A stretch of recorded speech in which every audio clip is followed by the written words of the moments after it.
Nationalism छा आहे, nationalism जो तारीख़ी पस मंज़र कीअं आहे, हिकु फ़िक्र ऐं नज़रिए तौरु कीअं उभरियो ऐं 20वीं सदी जे अंदरि साईं जेम्स हैद सिंध जे अंदरि उन जी तश्कील कीअं कई। ठीकु आहे, त थियोरी बि अची वेंदी, हिस्ट्री बि अची वेंदी। ऐं उन में जीअं त साईं जेम्स हैद रुॻो नेशनलिज़म जो नालो न आहे, हुन जी फ़िक्र जा 3 बुनियादी पासा आहिनि। माना हिकिड़ो हुन जो पासो आहे जदीद सिंधी नेशनलिज़म, जंहिंजो वॾो आर्किटेक्ट आहे।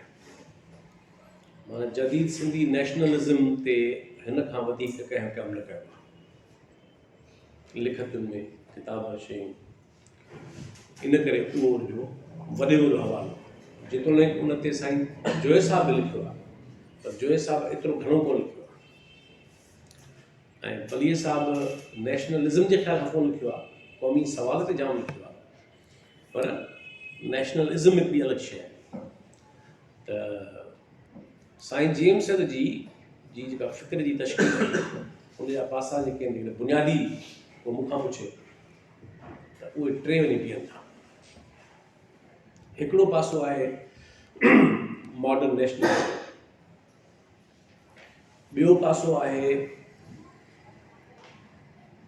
तसव्वुफ़, ऐं टियों पासो आहे सेकुलरिज़म। माना जेकर तव्हां साईं खे कंहिं नज़रियाती ऐं फ़िक्री फ्रेमवर्क में बीहारणु चाहींदव त इहे उन जा 3 बुनियादी पासा आहिनि। जीअं मूं तव्हांखे जोए साहब जा पासा अलॻि ॿुधाया, पलीअ साहब जा अलॻि पासा ॿुधाया, त साईं जेम्स हैद जी फ़िक्री तश्कील में 3 बुनियादी पासा आहिनि। माना मॉडर्न नेशनलिज़म,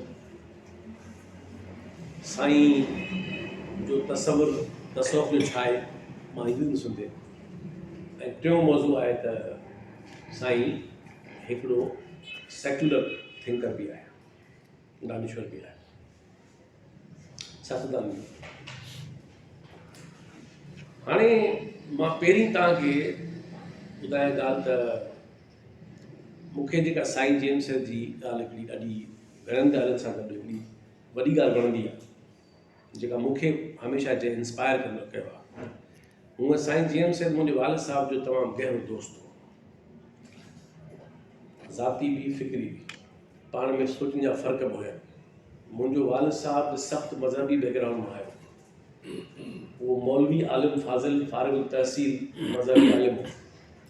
उहो उन मां निकिरी ऐं मेटीरियलिस्ट थियो, ऐं सॼी हयाती उहो मेटीरियलिस्ट थॉट जो आहे ऐं तरक़ी पसंदि सोच जो आहे। हैदराबाद जो दोस्त हो, साथी हो।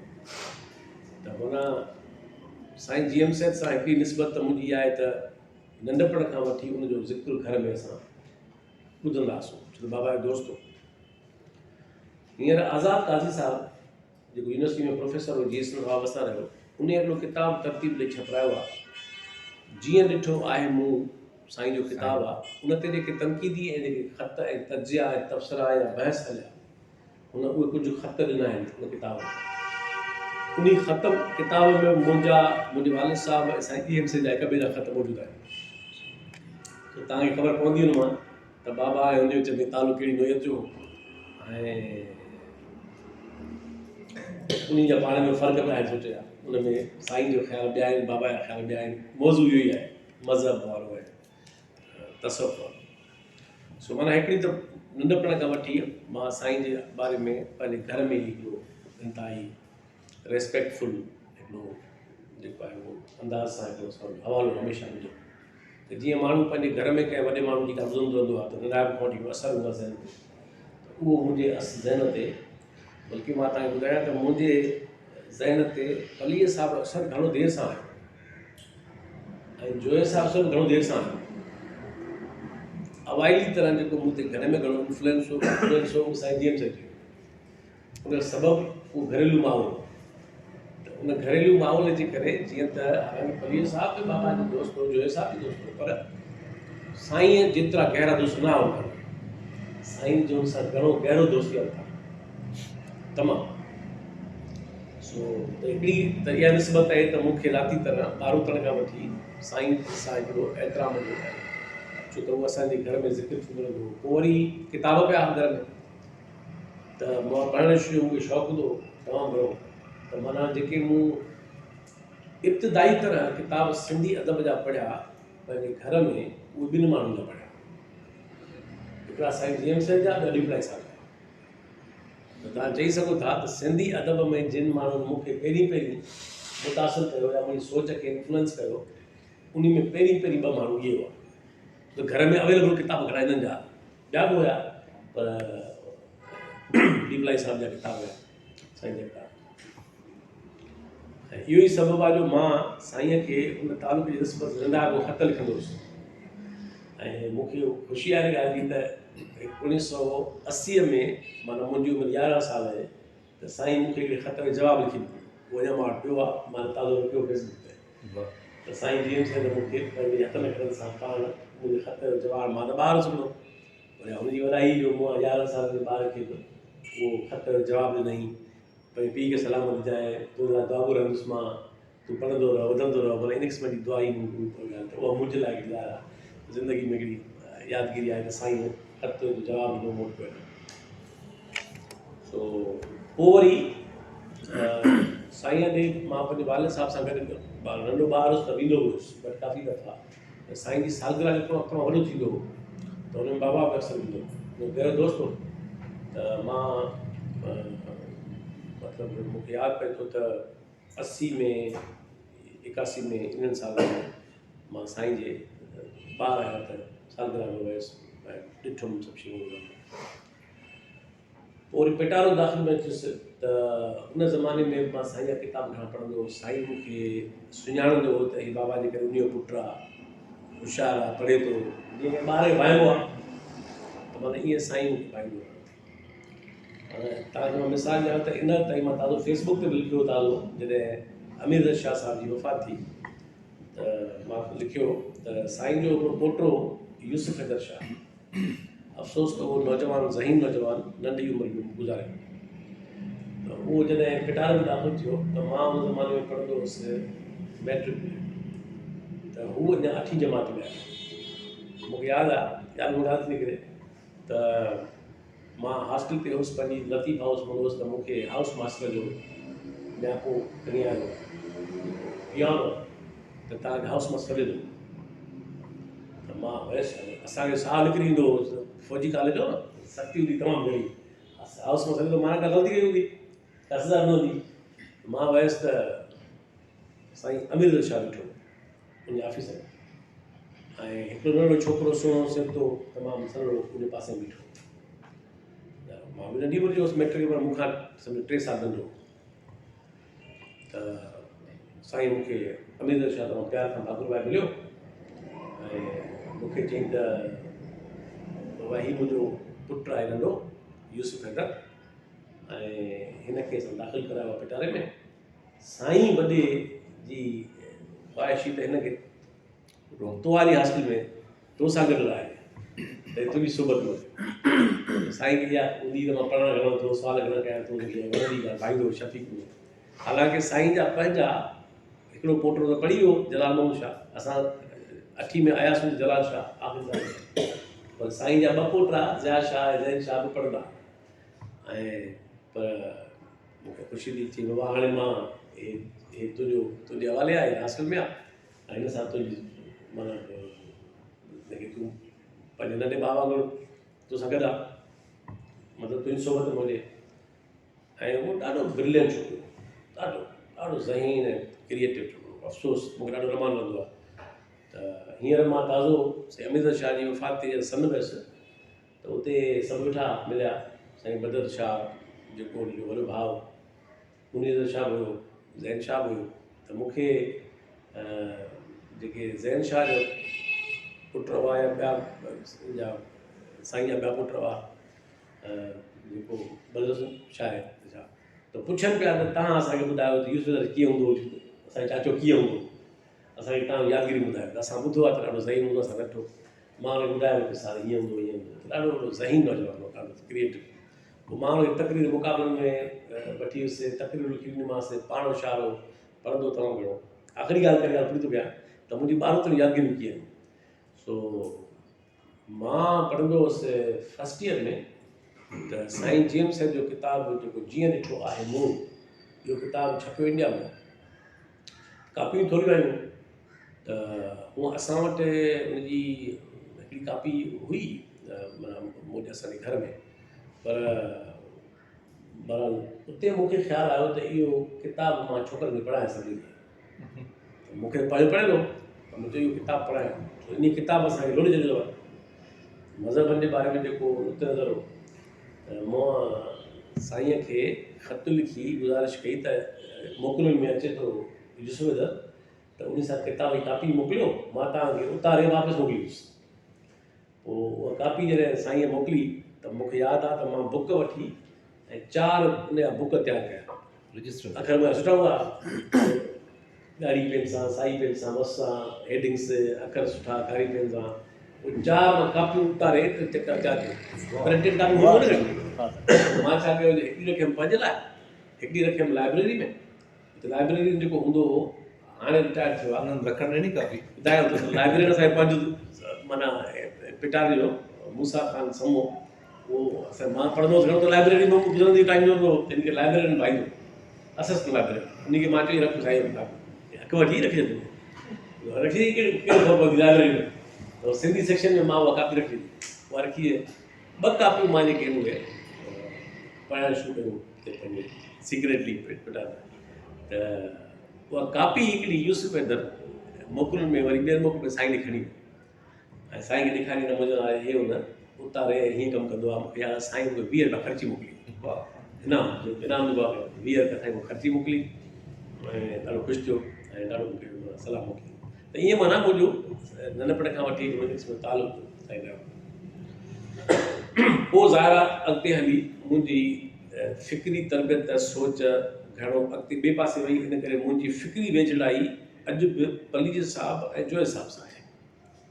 इन करे साईं जे फ़िक्र सां कुझु हमांगियूं आहिनि कुझु शयुनि में, पर जेकॾहिं बुनियादी बीह करे ॾिसंदव त उहा मुंहिंजी घणी हुननि सां आहे, पलीज साहिब ऐं जोय साहिब सां आहे। छाकाणि त मां तस्वुर ख़्याल न आहियां त ज़ाहिर तस्वुर जो मुंहिंजो पॉइंट ऑफ व्यू आहे साईं दहरियत जे ख़िलाफ़ु आहे तमामु सख़्तु, ऐं साईं सख़्तु ख़िलाफ़ु आहे मटीरियलिज़म जे, ऐं त उन में ज़ाहिर फ़र्क़ु आहे। साईं सेक्युलर आहे, उन में हमांगी आहे, ऐं साईं सिंधी नेशनलिज़म जो हिकिड़ो वॾो आर्किटेक्ट आहे, उन में कुझु शक न आहे। त उहे शयूं आहिनि, त ईअं मतिलबु अॻिते हली सोचियो फ़र्क़ु आहे, पर नंढपण में असरु इहो आहे।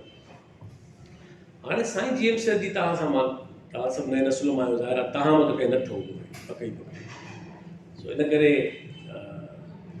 हाणे असां इन्हनि माण्हुनि जी हयाती मां छा सिखूं, त मां पहिरीं ॻाल्हि थो कयां हुनजी इन ॻाल्हि जी, ऐं पोइ थो अचां हुनजी फ़िक्र जी ॻाल्हि जी, मौज़ूअनि जी ऐं आख़िर में मुंहिंजो कंट्रीब्यूशन।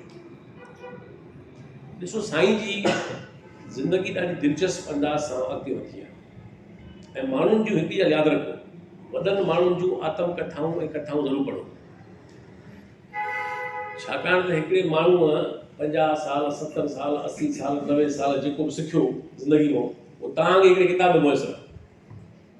हिकिड़े माण्हू सॼी हयाती पंहिंजी हई, आख़िर में तव्हांखे निचोड़ ॾिनई त उहा मुंहिंजी हयाती आहे, असां बदनसीब में त कोन पढ़ो, हुनखे इहो सम्झ में लॻी सदी लॻी या 90 साल लॻा 80 साल लॻा, ऐं असांखे उहो सभु मुयसरु आहे त असां पढ़ी सघूं था 3 ॾींहंनि में, पर पढ़ो कोन। त साईं जेम्स जो जेको ख़ानदान आहे उहो असल में हे मटियारी जा लकियारी सेद आहिनि, वॾा सुन, पर पोइ सन में अची जा आबाद थिया आहिनि। साईं पंहिंजी किताबनि में लिखियो आहे पंहिंजो शुजरो, साईं जो जेको वॾो हवालो आहे ख़ानदान जो हैदर शाह सनाई जो, मूं तव्हांखे सवेर ॿुधायो हैदर शाह सनाई बिलावली तहरीक जो मुख्य माण्हू, ऐं हैदर शाह सनाई उहो माण्हू हो जंहिं महदवी तहरीक बजाए कढियो, सिंध मां महदवी तहरीक जो पाड़ू पटाइण वारो माण्हू जेको आहे न, उहो असल में सनाई हैदर शाह ऐं मखदूम बिलावल जो राइट हैंड, ऐं त इहो उन ख़ानदान जो।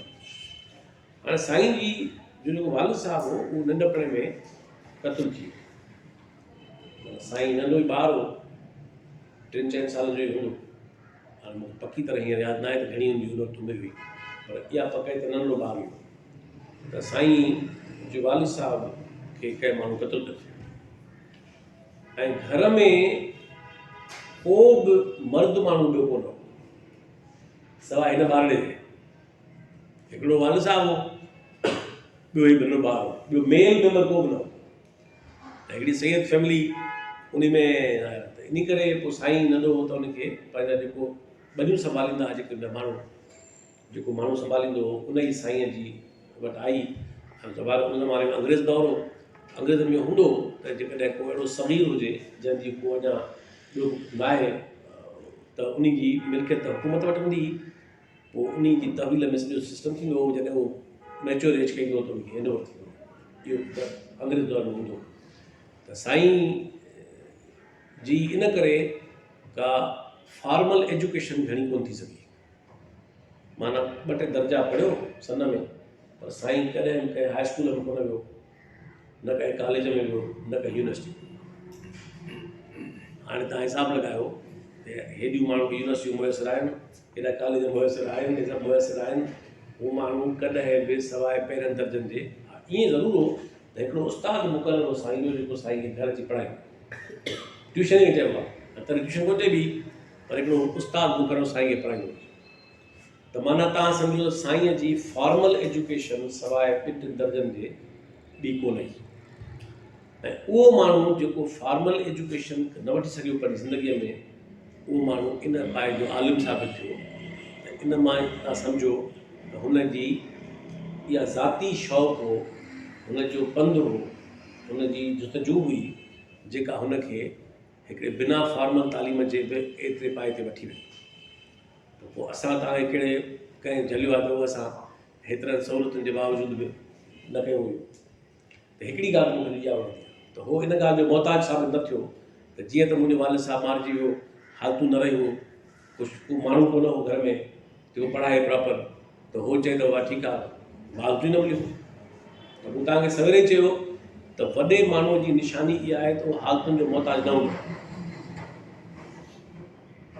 उहो हालतुनि जो मोहताज न हो, उहो पंहिंजा रस्ता पाण ठाहींदो। हाणे साईं जी जेका फ़िक्री ऐं सियासी ज़िंदगी शुरू थिए थी, उहा शुरू थिए थी ख़िलाफ़त तरीक़े 1920, माना त साईं जी उमिरि 16 साल। 16 सालनि में पहिरियों दफ़ो साईं ख़िलाफ़त तहरीक जे कॉन्फ्रेंस में शामिलु थिया पंहिंजे शौक़ में। ऐं हाणे 16 सालनि जी नौजवान खे इहे ख़फ़ा थोरी हूंदा आहिनि, हिनखे इहो ख़फ़ो हुयो ख़िलाफ़त तहरीकनि जो। उहा बि ॻाल्हि ख़िलाफ़त तहरीक जे बारे में साईं तनक़ीदूं आहिनि, पर ज़ाहिर तव्हां सोचो त हुन ज़माने में हुई इहे शयूं। त साईं ख़िलाफ़त तहरीक खां वॾो मुतासिर थियो। ऐं जीअं त मज़हबी तहरीक हुई, इन करे साईं अॻे ई मज़हबी बैकग्राउंड मां हुयो, साईं सख़्तु मज़हबी थींदो हुयो, बकोल हुनजे पंहिंजे एतिरो मज़हबी थींदो हुयो जो हू चए थो त मां हर तजुर्बो कयो। मूं तव्हांखे कल्ह ॿुधायो जी चिला कढियमि, वज़ीफ़ा पढ़ियमि, रातियुनि जूं रातियूं वेही इबादतूं कयमि, सफ़र कयमि।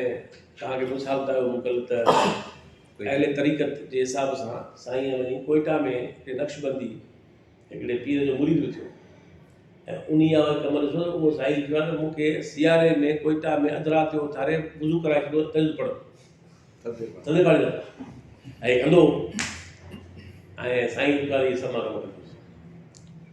हाणे इहा ठीकु आहे, इहा ठीकु आहे कि माण्हू जर्नी किथां सघे थी, माना शुरूआति माण्हू किथां करे सघे। शुरूआति साईं जी अहिड़े क़िस्म जी, माना घर जो माहौल इहो थियो, पढ़ाई थी कोन सघी, तालीम कोन मिली सघी, ज़मींदार को ॿार, सैयद को ॿार, माना सभई हालतूं अहिड़ियूं आहिनि जंहिंमें हिनखे आलिम थियणो न हो। सैयद हिकिड़ो इंट्रस्ट आहे आम माण्हू खे त उहो वेही इल्म अचे, तालीम कोन थी, ज़मींदार को ॿार, बुखियो सुञो कोन्हे घराणे जो माण्हू हुजे, उनखे हरूभरू ज़रूरत पवे त मां नौकिरी वठा वञी या हुनसि, मतिलबु बज़ाहिर जेकॾहिं हू आम माण्हू हुजे हा त हुनखे हरूभरू इन चकर में पढ़ण जी का ज़रूरत पेश न पए। पर हू जीअं त हिकिड़ो अंदर जो बेचैन माण्हू हो, जुस्तजू वारो माण्हू, ॻोल्हा वारो माण्हू हो, हुनखे इहो छा आहे, त इन करे साईं लिखियो आहे त मां इहे सभु तजुर्बा कया, नतीजो हुनजो कमाल कढी। हीअ तव्हां सां मां सभु ग़ैर रस्मी ॻाल्हि कोन कयां, तव्हांखे इहो तारीफ़ न कराईंदा माण्हू आम तरह साईं, जो साईं घणे भाङे नारेबाज़ी अचणी आहे त हुनजी जेका हिकिड़ी जेन्युइन इल्मी आलमाना ॿिया जी पासा आहिनि उहो ज़िक्र बि न आहे। त जेका शइ मूंखे हुनजी ॾाढी वणंदी आहे हुनजी इब्तिदाई ज़माने में ऐं जेको पाण लिखियो आहे उहो इहो आहे त साईं लिखियो आहे त हाणे मां सभु इहो करे त इन लाइ रहियो हुउसि त मूंखे अलाह मिले। मां लाया चिला थो कढां वज़ीफ़ा थो पढ़ां ऐं रियाज़तूं पियो कयां ऐं इहे सभु शयूं कयां पियो, ज़िक्र अज़कार सभु कयां पियो, पर चई त मूंखे मिलियो त कोन को अहिड़ी त का ॻाल्हि हुई कोन। मूंखे लॻो त हे जॾहिं चवनि था मूंखे मिले थो हाणे त कूड़ पए, मां बि त सभु करे रहियो आहियां इहो सभु कुझु, जेकॾहिं ॿियनि खे मिली रहियो आहे त मूंखे छो मिली रहियो? आख़िर मूं में का खोट हुजे, का मुंहिंजी का सचाई में खोट हुजे, मां बि पंहिंजे सची दिलि सां सभु कुझु करे रहियो आहियां। इहो एग्ज़ैक्टली उहो सुवालु आहे जेको बाबा नानक पंहिंजी ज़िंदगी में हासिलु कयो। त बाबा गुरू नानक तव्हांखे ख़बर आहे त उहो नानकाना साहिबु लाहौर जे पासे में इलाइक़ो आहे, उते जे मुंहिंजो पीउ जेको आहे उहो जेका रियासत जो वाली हो उनजो मुंशी हो बाबा नानक। ऐं इन करे मूं तव्हांखे चयो घणा मौज़ू ईंदा ज़िक्र में, त उहो जेको मुंशी हो त हिन पे पुट पढ़ायो। त बाबा नानक जेका बि अवेलेबल तालीम हुई 15वीं सदी जे आख़िर में उहा सभु हासिलु कई। पोइ जॾहिं हे पढ़ी पियो त वाली रियासत चयोसि त तूं संभाल सॼो सिस्टम, तालीम याफ़्ता आहीं, इहो पीउ पढ़ियो कोन हो। तव्हां सम्झो त हीउ उन ज़माने में बाबा नानक वज़ीर ख़ज़ाना हो उन नंढड़ी रियासत जो, सॼा मालियाती अमूर संभालण वारो माण्हू बाबा नानक हो। पाण कंहिं ग़रीब घर जो बि न हो, छो त खत्री हो।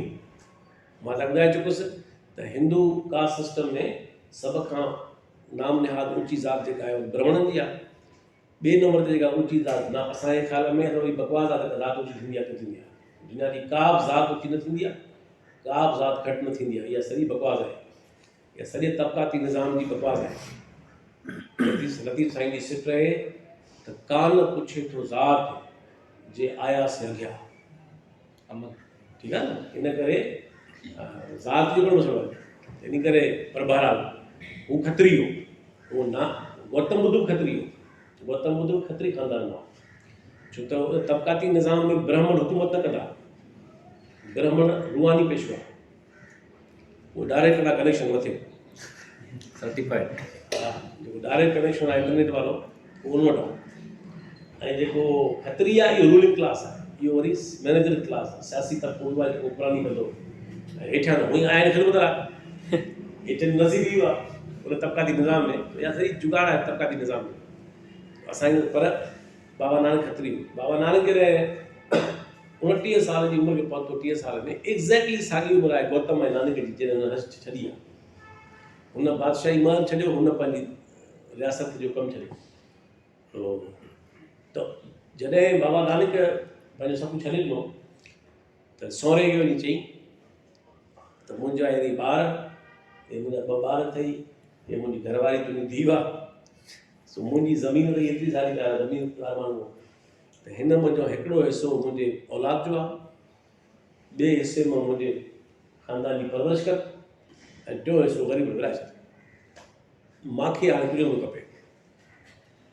पोइ कपिड़े जो जोड़ो खणी सभु फिटी करे बाबा नानक माण्हुनि ठाहियो मज़हबी पेशवा, काॾो मज़हबी पेशवा आहे, उहो वॾो दाना ॾाहो माण्हू आहे, उहो 16वीं सदी जो वॾो हिकिड़ो क्रिटिकल थिंकर आहे, रिफॉर्म नंढी ॻाल्हि आहे, उहो क्रिटिकल थिंकर आहे, इहा मुंहिंजी डेफिनेशन आहे। त हू क्रिटिकल थिंकर आहे। पोइ हे बाबा नानक ज़िंदगी में 4 सफ़र कया, 4 सफ़र कई। तव्हां ॿुधी हैरान थियो, मां इन करे साईं वारी ॻाल्हि ॿुधो चवां त नथियो साईं कहिड़ो एग्ज़ैक्टली उहा आहे बाबा नानक। बाबा नानक जॾहिं सभु कुझु छॾियो त हुनखे शौक़ु थियो त मां हे जेके हिंदू जोगी सन्यासी साधू इहे चवनि था असांखे भॻवानु मिले थो, उन हथ कयूं इहे। हाणे उहो इहो सम्झी वियो त हिते दुनिया जी चमक दमक कुझु न रखियो आहे, दौलत बौलत सभु शयूं ॿार कढी कई।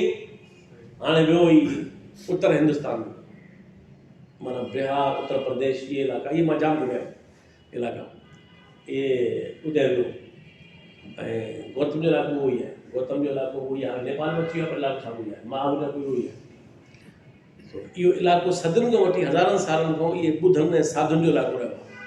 हिते इहे ॿुध जेको आहे उहो गौतम न हो, ॿुध त अलाए केतिरा दुनिया में।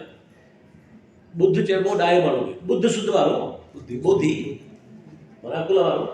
त इन करे गौतम को वाहिद ॿुध न हो, ॿुधी हर ईजा हूंदा।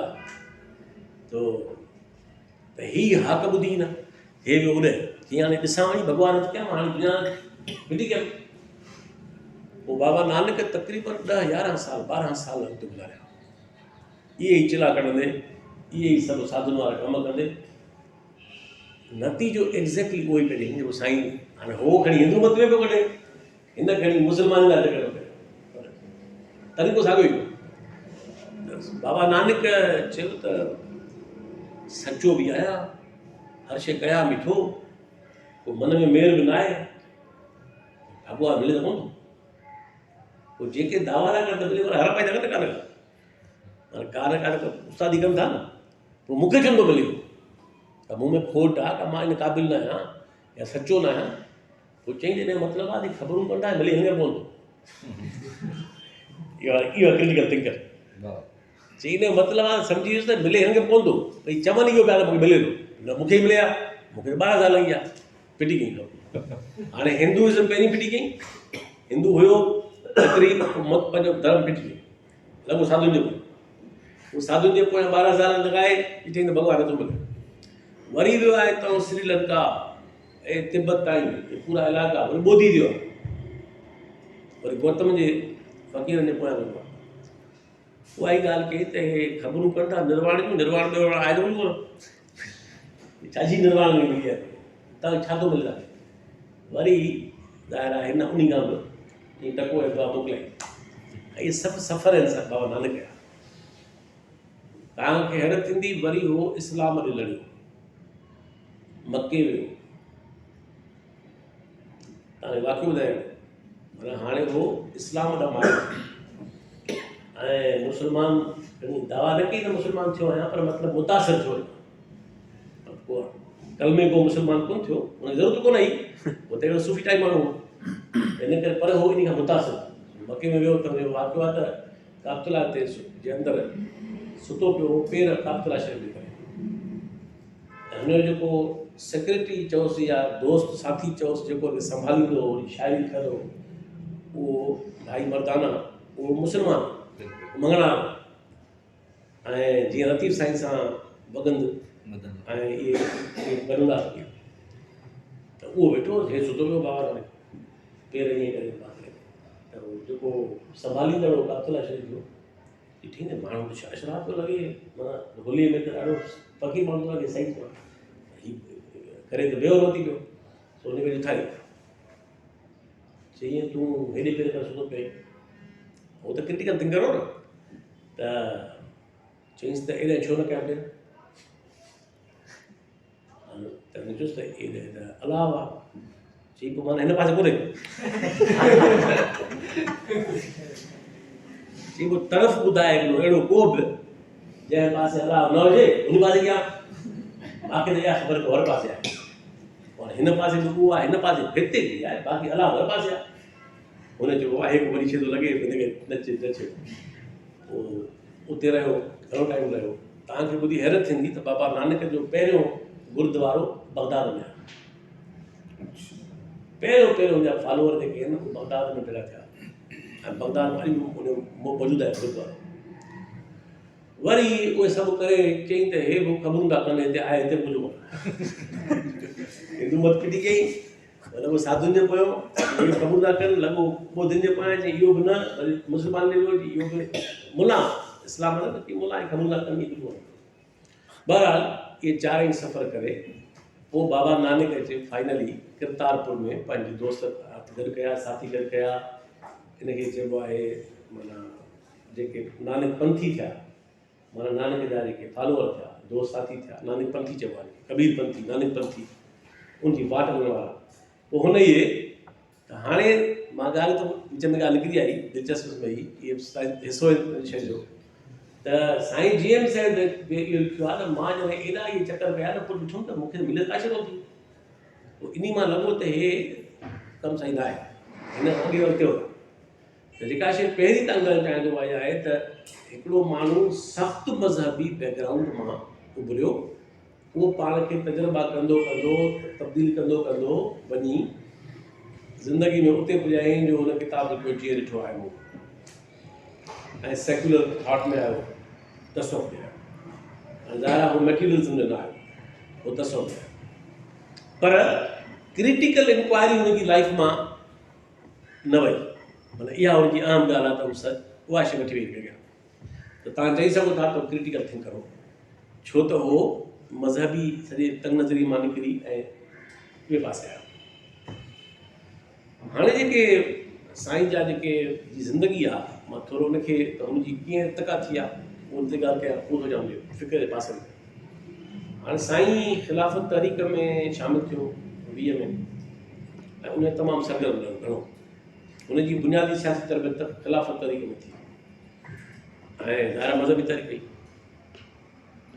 पाण बि कराई कॉन्फ्रेंस थियरी, पोइ वरी अॻिते हली जॾहिं ज़ाहिर हाणे सियासी तरह त साईं जेका सिंध जे अंदरि जेका माना कंट्रीअनि में अंग्रेज़नि का हिंदुस्तान खे एक ॾिनो, बरतानवी एक ॾिनो, ऐं 1936 में 1 अप्रैल 1936 में सिंध बम्बई खां आज़ादु थी, मतलब 1 अप्रैल 1936 तव्हांखे ख़बर हूंदी त सिंध खे अंग्रेज़नि फतह कयो 1843 में, माना 1843 में सिंध खे मीरनि खां अंग्रेज़नि खसियो, ऐं 1843 खां पोइ 4 सालनि में सिंध खे हुननि ज़ोरीअ शामिलु करे छॾियो बम्बई सां। माना हाणे सिंध आज़ादु मुल्क न रहियो, वतन न रहियो, सिंध बम्बई सरकार जो हिकिड़ो ज़रो मुदो थी वियो, इंतिज़ामी हिसो थी वियो, बसि सिंध जो वजूद वियो रहियो। ऐं सिंध खे 88 साल लॻा निकिरण में, यानी 1847 में सिंध बम्बई सां शामिलु कई वई, ऐं सिंध वञी 1936 में 1 अप्रैल ते बम्बई खां आज़ादु थी, 28 साल। त 88 साल खां पोइ जॾहिं सिंध आज़ादु थी 37 में इलेक्शन जो ऐलान थियो, छाकाणि त सिंध खे दर्जो मिलियो सूबे जो कंट्रीअ जी एकता। जॾहिं सिंध बम्बई खां जुदा थी 1 अप्रैल 36 में त सिंध खे सूबो करार न मिलियो, हाणे हिंदुस्तान जे अंदरि हिकिड़ो सूबो आहे, माना कॉन्स्टिट्यूशनली सूबो आहे, प्रोविंस आहे, उनजी प्रोविंशियल असेंबली चूंडबी, माना हाणे सिंध हिकिड़ो सूबो थी वियो हिंदुस्तान जे बरतानवी राज में। त सिंध त 37 में इलेक्शन जो ऐलान थियो, त माना हाणे तव्हां सम्झो त सिंध जे तारीख़ में पहिरियों दफ़ो सिंध पार्लियामानी सियासत में दाख़िल पई थिए। सियासी पार्टी कॾहिं ठहियल नई तारीख़ में, अॻे में मीरनि जो दौर कहिड़ी पार्टी कहिड़ी पार्टी, इन करे अंग्रेज़ दौर में पार्टी त नई, बम्बई में एतिरी ॾाढो छा पार्टी हुई। त पहिरियों दफ़ो सिंध जे तारीख़ में तव्हां चई सघो था जदीद सिंध जी तारीख़ शुरू थिए थी पार्लियामानी सेंस में 1937, ठीकु आहे। त इहा ॻाल्हि ज़िक्र में ई कोन थी अचे, मूं लिखी आहे पंहिंजी किताब में, ईंदो किताब त सिंध जी जेका पहिरीं पार्लियामानी पार्टी जंहिं माण्हूअ ठहिराई, जंहिंसां ॿिया बि गॾु हुआ, उहो साईं जेब थिए थो, माना 1937 में हुननि पंहिंजी पार्टी ठाही, माना पहिरीं पार्टी। माना हाणे तव्हां सम्झो त सिंध खे पार्लियामानी सियासत जे अंदरि ज़ाहिर हाणे अंग्रेज़ दौर अची वियो, हिकिड़ो ऑर्डर अची वियो पॉलिटिकल पार्लियामानी, त ज़ाहिर हाणे त। ऐं साईं उन खां पोइ हिकिड़ी ॻाल्हि महसूसु कई बकौल साईं जी, मां इहो साईं जे बकौल थो ॿुधायां त साईं महसूसु कयो त जेकॾहिं सिंध लेवल जी पॉलिटिक्स कबी त असां ॻाल्हि मथे न वेंदी, माना असां पंहिंजी ॻाल्हि मथे पुॼाए कोन सघंदासीं। इन करे साईं वारा शामिलु थिया कांग्रेस में।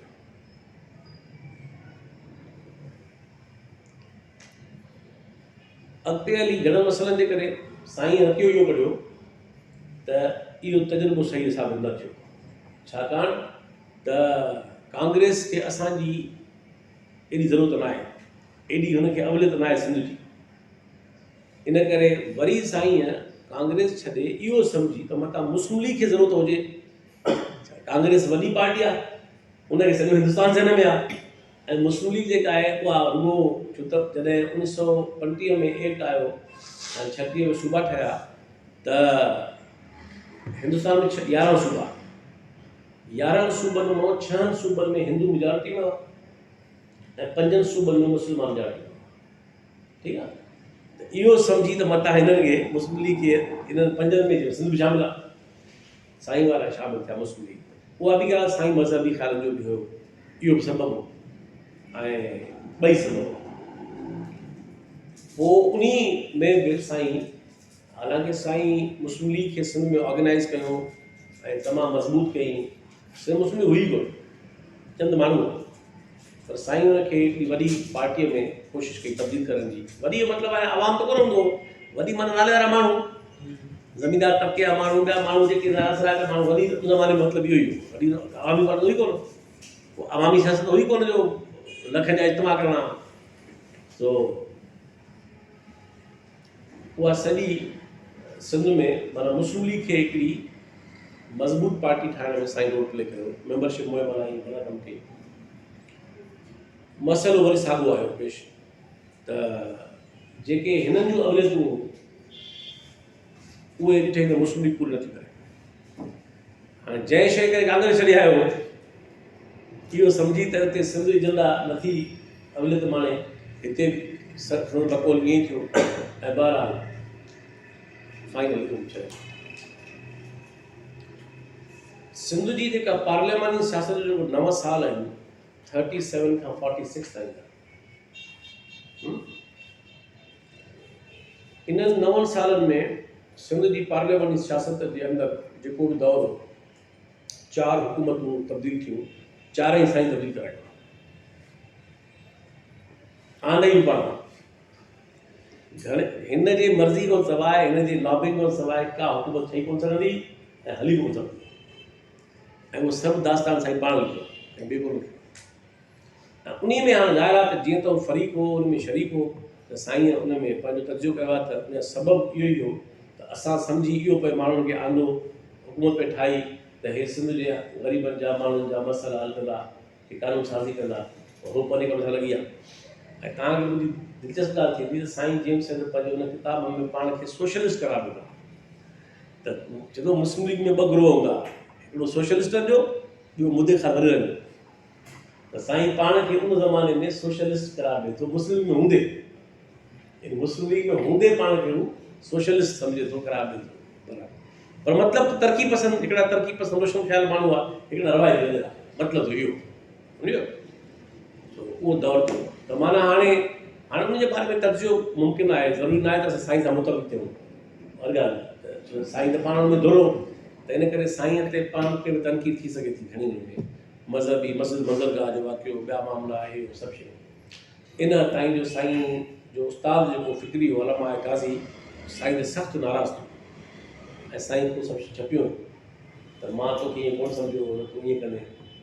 ऐं पोइ साईं ज़ाहिर पाण तस्लीम कयो आहे त असां इंसान हुआसीं, असां ग़लतियूं थियूं, इहे असां चाहियो कोन हो त माण्हू मरनि, पर बहरहाल असां हिकिड़ी पोज़ीशन वरिती, उन नतीजे में फ़साद थिया, माण्हू मारिजी विया ऐं उहो हुन मञियो आहे त असां खां ग़लती थी। इहा वॾी वॾी ॻाल्हि। पर हिते तव्हांखे ॿुधाइण जो मतिलबु इहो आहे त जेका पार्लियामानी सियासत जो प्री पार्टीशन जेको ॾाको आहे, उन में मेजर रोल जेको आहे उहो साईं जो ई रहियो। हालांकि सर ग़ुलाम हुसैन हिदायतुल्लाह बि हुयो, अयूब खोड़ो बि हुयो, शाहनवाज़ भुट्टो बि हुयो, शेख अब्दुल मजीद सिंधी बि हुयो, हिन माण्हू घटि हुआ, इहे तमामु क़दावर माण्हू सभु हुआ। त उन में जेको सभिनी खां वधीक जेको पॉलिटिकल जेको हुकूमतूं ठाहिण जे सिस्टम में एक्टिव हो ऐं बेसिक रोल हो साईं जो, उहो पाण पूरो डॉक्यूमेंट कयो आहे। ऐं पाकिस्तान थी वियो, पाकिस्तान थी वियो त चकरियूं थो थी वञो, तव्हांखे वाइदा हिकिड़ा कयूं, आसरा हिकिड़ा ॾिनऊं, कयूं ॿियो कुझु।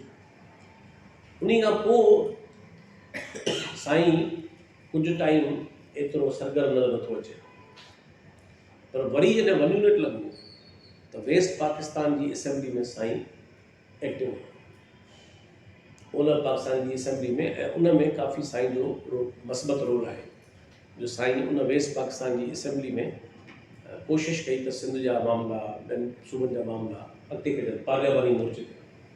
त तव्हां चई सघो था त सिंध जी नुमाइंदगी ऐं मज़लूम क़ौम जी नुमाइंदगी साईं इफेक्टिवली कई वेस्ट पाकिस्तान जी असेंबली में दौर 1 यूनिट वारी। 2 टे दिलचस्प ॿिया बि कम आहिनि जेके अञा एतिरा नोटिस में न आया आहिनि, ज़िक्र में न आया आहिनि। पाकिस्तान ठहण खां पोइ पहिरीं पाकिस्तान जी मज़लूम क़ौमुनि जी तरक़ी पसंद पार्टी ठाहिण जो अटेम्प्ट साईं कयो। उन में हुन ख़ान गफ़ार ख़ान खां सदारत कराई, उन में बिज़न जो शामिलु थियो, उन में जेको मारिजी वियो अचकज़ई महमूद ख़ान जो वालिद साहबु, जो चवंदा अथसि जेको मारिजी वियो आहे, डॉक्टर एजाज़ कुरैशी शायदि लिखियो आहे 1 यूनिट ऐं सिंध। हा, त जेको अचकज़ई साहब जो जेको महमूद ख़ान जो वालिद साहबु नालो ज़मीन जो सिलेक्ट पियो थिए। सो बहरहाल जेके माण्हू अवेलेबल हुआ, पर ख़ान गफ़ार ख़ान खां सदारत कराई ऐं उहा पार्टी ठाहिण जी कोशिशि कई वई त हिकिड़ी मज़लूम क़ौमुनि जी, हिकिड़ी नंढनि सूबनि जी हिकिड़ी पार्टी हुजे, पर उहा शइ थी कोन सघी। पर इहा रिकॉर्ड ते आहे त साईं अटेम्प्ट कयो, उहा शइ गफ़ार ख़ान जी अॻुवाणी उन खे साईं ॾिनी। हिकिड़ी आहे साईं पाण आम तरह फ्रंट रोड में न ईंदो, इहा दिलचस्प ॻाल्हि आहे। पोयां हर शइ कंदो, हो ॾाको ईअं कई, पर जेको हुकूमतूं ठाहे ड्राइवर पाण थिया वधी रहंदा, जॾहिं ठाहे वेह पियो ऐं डराए बि पाण पियो, पर इहा हुनजो मिज़ाज शायदि न हो, पावर में अचण जो हुनजो एॾो शौक़ु न हो।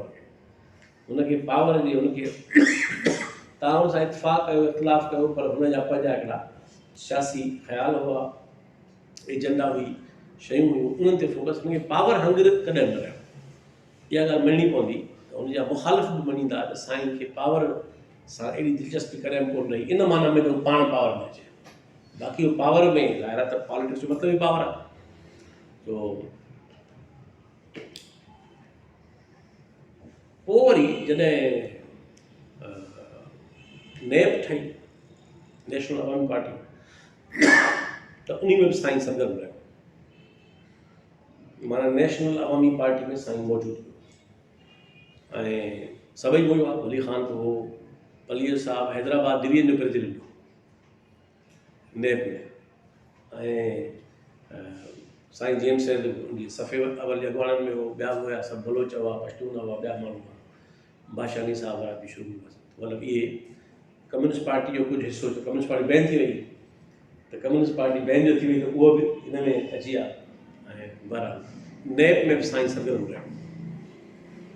ऐं पोइ जॾहिं 70 में इलेक्शन थी, साईं बीठो ऐं उहा इलेक्शन साईं हाराई आहे, हुनखे हाराई वई, पर बहरहाल काज़ी अकबर जेको आहे उहो इलेक्शन कढी ऐं बंगाल जी जुदाई थी वई। त बंगाल जे आज़ादी या बंगाल सां जेको थियो हिते, उन तमामु घणनि माण्हुनि खे ज़ाहिर सख़्तु डिस्टर्ब कयो। पर जीअं त हीअ उनजी बुनियादी बाननि मां, हीअ कीअं त न परियां वेही तबसरे न ॻाल्हि, हे त पाण तहरीक में हुयो, सॼी शइ में शामिलु हो, जीअं माण्हू पंहिंजी ठाहियल शइ पाण सुठी आहे, असां ठाही करे ॿिए मक़सद लाइ हीअ चकर वियो आहे। इन करे साईं 1972 में जीअं सुंद महाज़ ठाहे ऐं फाइनली पंहिंजी ॻाल्हि कई त असांखे पाकिस्तान खपे, असांखे पाकिस्तान नथो खपे ऐं असांखे आज़ादु रहण जो हक़ आहे ऐं खपे थो, पर पुरमुन तरीक़े सां। ठीकु आहे। सो हाणे तव्हां चई सघो था त इहा साईं जी आख़िरी सियासी सफ़र, माना इहा साईं जी आख़िरी पोज़ीशन हुई जेका हुन अडॉप्ट कई 72 में पंहिंजे हयाती टाइम ते बीठो। ठीकु आहे। इहो साईं जो आहे सियासी कैरियर सॼो। माण्हू इतफ़ाक़ कनि, इख़्तिलाफ़ कनि, माण्हुनि जो हक़ आहे, पर इहा साईं जी हिकिड़ी सियासी जर्नी आहे। हाणे साईं जी फ़िक्र कयो त साईं जी जेका थाट आहे पॉलिटिकल, उनजा या जेको बि थाट अथसि, उन में 3 अंसर तव्हां ॿुधाया। पहिरियों अंसर इहो आहे त हू नेशनलिज़म जा अंसर तॾहिं बि रखंदो हो जॾहिं हू मुस्लिम लीग में हो। नेशनलिज़म जा अंसर तॾहिं बि रखंदो कांग्रेस में हो।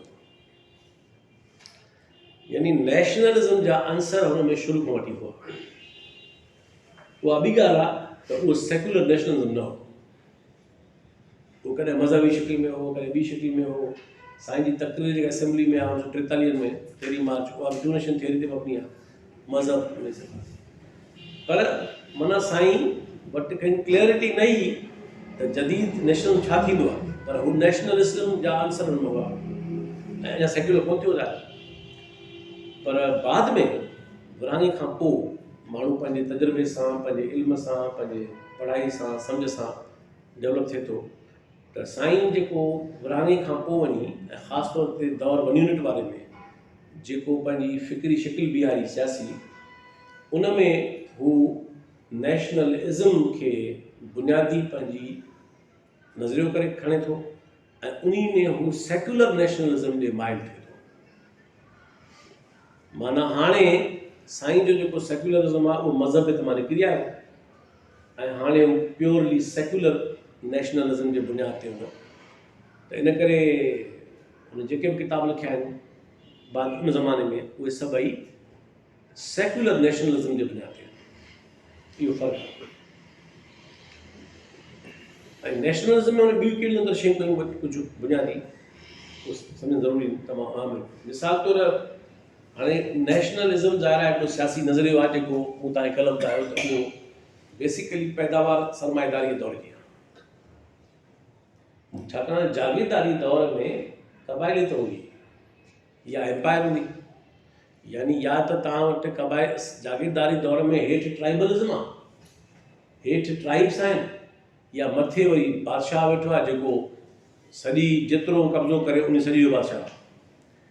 त 1 नेशन 1 स्टेट हुई कोन। माना ईअं त हुयो कोन त हिकिड़ी क़ौम हिकिड़ी रियासत हुजे। इन करे हेठि कबीला ऐं मथे सल्तनत बादशाह वेठो या शहनशाह वेठो जेको जेतिरो कब्ज़ो करे सघियो पए। त उन करे जागीरदारी दौर जे अंदरि नेशनलिज़म जेकॾहिं हुयो बि सही त उहो रियासत जे माना में न हो, माना पॉलिटिकल माना में न हो। छो त रियासत जो मतिलबु ई पॉलिटिकल आहे। पॉलिटी मां निकिती आहे पॉलिटिक्स, पॉलिटी माना स्टेट। त पॉलिटिक्स आहे ई इल्मु ऐं अमल रियासत जे बारे में। ठीकु आहे न। त जेकॾहिं नेशनलिज़म हुयो त रियासत जे माना में न हो। हा, कहिड़ी माना में हुयो? उहो इन माना में हुयो जंहिंखे पॉलिटिकल साइंस में या पॉलिटिकल एंथ्रोपोलॉजी में चइबो आहे प्राइमोर्डियल, मतिलबु पुराणो क़दीम इब्तिदाई, उहो क़बाइली शिकिल। माना तव्हां अॼु खां जेके 50-100 साल अॻिते ईंदो, 50 आहिनि त माण्हू कबीले क़ौमल खे ख़ुदि साईं जीएम सेन पंहिंजे जीअं ॾिठो आहे पैगाम लतीफ़ में बि 2 जाइनि ते भुल में लिखी छॾियो आहे ज़ात खे क़ौम चइबो आहे। ठीकु आहे। माना इहो आम हूंदो, ईअं न माण्हू ज़ात खे क़ौम चवंदा। तूं कहिड़ी क़ौम जो आहीं, तुंहिंजी क़ौम कहिड़ी आहे? क़ौम माना ज़ात माना क़ौम। इहो असांजे अॻूणनि सभिनी राष्ट्रीय साहिब लिखियो आहे, सभिनी लिखियो आहे। ठीकु आहे। तव्हांखे ख़ुदि हिकिड़ी जाइ ते पलीअ साहिब लिखियो आहे, माहिरान निशानी कईमांसि। सुबुह थींदो में हिकिड़ी जाइ ते हिंदू मुस्लमान क़ौमूं, माना नंढे खंड जो हिंदू मुस्लमान क़ौमूं। हालांकि क़ौमूं न हिंदू थींदियूं नमुस्लमान थींदियूं। त इहो हिकिड़ो बुरो ज़माने में हिकिड़ा टर्म हूंदा हुआ जेके बहरहाल असां वटि माण्हू लाशवरी तरह चई वेंदो, वॾा वॾा माण्हू लिखी पिया। त नेशनलिज़म जंहिंखे चइजे थो उहो दरअसल कैपिटलिज़म जी पैदावार आहे। 2 माना में, बल्कि 3 माना। नेशनलिज़म 3 मानाउनि में कीअं? नेशन स्टेट जे माना में बि, माना हिकिड़ी क़ौम ऐं हिकिड़ो मुल्क, इहा थी नेशनलिज़म। हर क़ौम खे पंहिंजो रियासत हुअणु खपे। ठीकु आहे। ऐं रियासत हिकिड़ी क़ौम लाइ हूंदी आहे। ॿियो तरीक़ो इहो आहे जेको सरमाएदाराना समाज जी पैदावार हो, त कॉस्मोपॉलिटन नेशनलिज़म।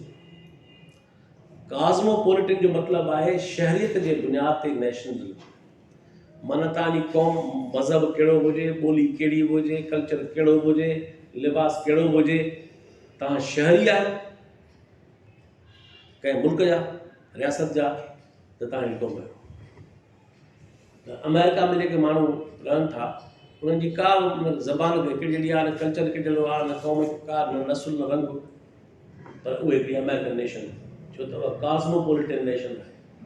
कैनेडा बि ईअं ई आहे, ऑस्ट्रेलिया बि ईअं आहे, घणियूं सरमाएदार अहिड़ी ॻाल्हियूं जंहिंमें इन खां को फ़र्क़ु हूंदो भई तव्हांजी ॿोली कहिड़ी आहे, तव्हां शहरी आहियो, तव्हां क़ौम जो हिसो आहियो। इनखे चइबो आहे कॉस्मोपॉलिटन नेशनलिज़म। ठीकु आहे, जे तव्हांखे इन ते वधीक पढ़ण जो शौक़ु हुजे पॉलिटिकल साइंस में, त उन ते जॉन रॉल्स, हिकिड़ो अमेरिकन पॉलिटिकल फिलासफर, उहो, या मिसाल तौरु अर्नेस्ट गैलनर, तमामु वॾो 20वीं सदी जो पॉलिटिकल एक्सपर्ट आहे इन सब्जेक्ट ते, नेशनलिज्म ते। ॿिया बि घणा आहिनि।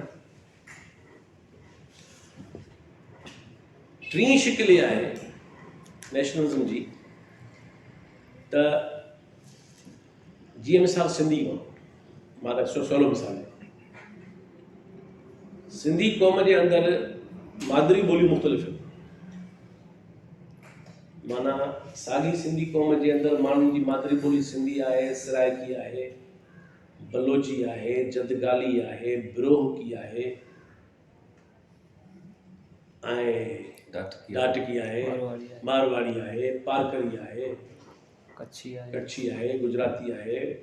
हाणे इहे अलॻि भाषा लहजा आहिनि या ॿोलियूं आहिनि, पर बहरहाल सिंध जे अंदरि जंहिंखे सिंधी क़ौम चऊं था उनमें ज़ैली फ़र्क़ु केतिरा आहिनि।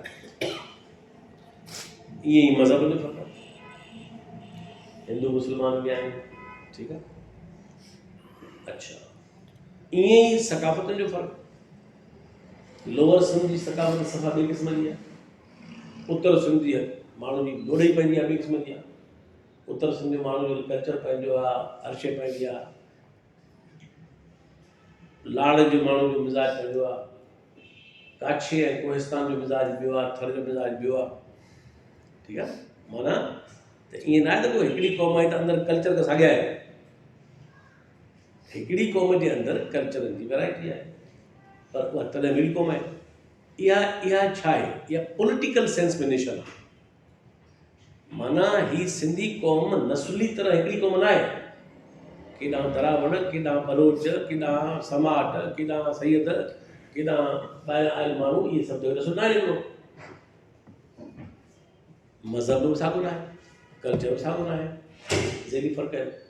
ठीकु आहे, त चवण जो मतिलबु इहो आहे त सिंधी क़ौम जेका आहे, जॾहिं चवंदा था क़ौम आहे, त इहा को एथनिकली क़ौम न आहे हिकिड़ी, इहा नस्ली तरह क़ौम न आहे हिकिड़ी, इहा लिसानियाती वहदतनि जी क़ौम बि न आहे। हुन में घणियूं ॿोलियूं, सिंध जो माण्हू घणो सारी तरह, पर इहा पॉलिटिकल सेंस में नेशन आहे। इन्ही खे चइबो आहे मॉडर्न नेशनलिज्म। सही आहे, राइट। इनखे चइबो आहे जदीद नेशनलिज्म, जेको नस्ली न आहे, जेको मज़हब ते बि न आहे, रंग नस्ल ते बि न आहे, जेको पॉलिटिकल। ऐं साईं जेम्स त उन जा कुझु ॾाढा सुठा बुनियाद रखिया लिखण में, त उहा 5 अंसर आहिनि जंहिंजे करे का बि क़ौम थिए थी। ठीकु आहे, त हाणे 5 अंसर कहिड़ा आहिनि, उहे 5 अंसर कहिड़ा आहिनि,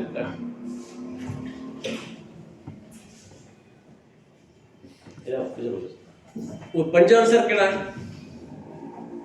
त साईं जेम्स त पंहिंजे किताबनि में लिखियो त 5 अंसर इहे आहिनि त माण्हुनि जो अहिड़ो गिरोह जंहिंजो गॾियल वतन हुजे, जंहिंजो गॾियल तारीख़ी वतन हुजे, जंहिंजी गॾियल तारीख़ी सकाफ़त हुजे ब्रॉडर सेंस में, जंहिंजी हिकु मुतफ़िका मरकज़ी ॿोली हुजे, जंहिं जा हिकिड़ा बुनियादी गिरोही मफ़ाद साॻिया हुजनि। तालाबाग डैम सभिनी जे ख़िलाफ़ु आहे, फलाणी शइ सभिनी जे ख़िलाफ़ु आहे, ऐं उन्हीअ त इहे अंसर आहिनि जेके दरअसल कंहिं शइ क़ौम ठाहिनि था। त इहो सिंध में जंहिंखे चऊं था मॉडर्न नेशनलिज़म, जेको दरअसल यूरोपी फिनोमिना पैदावार हो, यूरोप जी तारीख़ जी पैदावार हो, उहो सिंध में पहिरियों दफ़ो जंहिं माण्हू लिखी ऐं प्रॉपर शिकिल ॾेई हुनखे बीहारियो, उहो साईं जिन चयो त ही अंसर आहिनि। ऐं हुन चयो त इन बुनियाद ते सिंधी क़ौम बि क्वालिफाई करे थी त उन क़ौम चयो वियो। माना ही सबब आहिनि, अंसर आहिनि जिन जे करे हीअ क़ौम थिए थी। हिकिड़ी ॻाल्हि ॿी हुन ॻाल्हि कई, हाणे ज़ाहिर आहे त इहा ॻाल्हि त कई, हाणे शिकिल पियूं ठाहियूं, उहो बि कंट्रीब्यूशन आहे। कहिड़ो त मिसाल तौरु हाणे क़ौम त थी वई, ठीकु आहे, वतन त थी वियो, इहे सभु अंसर थी विया, पर उनखे शाह लतीफ़ जी शिकिल में क़ौमी शाइर बि आहे, पैगाम लतीफ़, हाणे तव्हां क़ौमी शाइर आहे। सिंध जा सूरमा लिखियईं, ठीकु आहे, उहो खणी किन खे ज़ोरी मार्कूं ॾेई पासणो पियो, किन खे खणणो पियो, पर बहरहाल हिकिड़ी तारीख़ जी ज़रूरत आहे, तव्हांखे ज़रा हिकिड़ी क़ौम साज़ी जो अमल आहे, तव्हांखे ज़रूरु नेशन उॾगे शयूं खपनि थियूं। ऐं उहो ज़ाहिर न को बेवाजी बि कोन कई, सही तारीख़ मां माण्हू खणी आया, हीअ असां वटि अवेलेबल, इहे माण्हू आवाज़ असां हीरोज़, इन करे हुन सिंध जा सूरमा किताब लिखियो। ऐं उन्ही जो फ़ाइदो इहो बि थियो त उन स्टेट नैरेटिव खे चैलेंज कयो। स्टेट तव्हांखे भई चए त तव्हांजो हीरो मोहम्मद बिन क़ासिम आहे, त तव्हांजो पंहिंजो क़ौमी बयान चए पियो त न असांजो हीरो नार आहे। माना हाणे रियासती बयान जो हीरो जेको आहे मोहम्मद बिन क़ासिम आहे, त नेशनल नैरेटिव जे अंदरि उहो तव्हां काउंटर नैरेटिव आहे। रियासत पई मणे इक़बाल खे, त इक़बाल तव्हांजो क़ौमी शाइर आहे। हेॾा पैगाम लतीफ़ हुन जवाब में आहे त असांजो क़ौमी शाइर जेको आहे उहो, हालांकि उन किताब में चैप्टर बि आहे इक़बाल, माना इक़बाल खे न थियो, इक़बाल खे शौरी थियो, त इक़बाल त क़ौमी शाइर न आहे, छो पैन इस्लामिस्ट आहे। ईअं सिंधी ॿोली ऐं कल्चर, त इहो बि लिखियईं, नंढो बुकलेट आहे, पॉम्फलेट आहे, पर आम दस्तावेज़ आहे, त बाबा साईं पंहिंजी कल्चर बि आहे, ॿोली बि आहे। ऐं इन सीरीज़ में हुनजो सभिनी खां वॾो अहम किताबु जेको आहे, जो तव्हांखे ज़रूरु पढ़णु खपे, उहो आहे सिंधूअ जी साञा, जेको साईं जो शायदि सभिनी खां वधीक ज़ख़ीम किताबु आहे। अॻे ॿिनि जुल्दनि में हो, हाणे हिकु जुल्द में अची वियो। उहो सिंधु जी साञा किताब हुन दरअसल उहो ई मतिलबु हिकिड़ी पंहिंजी मज़हबनि ते लिखियो, तमामु लिखियो अथई, तारीख़ ते, शयुनि ते। मतिलबु त हुन सिंधूअ जी साञा जो मतिलबु आहे त सिंध हिकिड़ी क़ौम रही आहे ऐं क़ौम आहे ऐं क़ौम रहणु घुरिजे। इहा आहे सिंधु जी साञा। साञा जो मतिलबु आहे सिंध जी सनास, सुञाणप। त इन करे इहा आहे सिंधु जी साञा। इहो किताबु, केतिरा ॿिया किताब लिखियईं, ऐं हू बि लिखियईं ॿिया किताब मज़हबनि जे मां चयो बाद में। हीअ फ़िलहालु मां ॻाल्हि कयां नेशनलिज़म जी, त जेको मॉडर्न सिंधी नेशनलिज़म आहे, उन ते हुन जेके बि बुनियादी पासा हुआ, उहे सभु कोशिशि कई कवर करण जी। त क़ौम हीअं थींदी आहे, असां हिन ते पूरा आहियूं, असांजा पंहिंजा सूरमा आहिनि, असांजा क़ौमी शाइर आहे, असांजो पंहिंजो तारीख़ी वतन आहे, हीअ तारीख़ असांजी आहे, ऐं इहे सभु शयूं।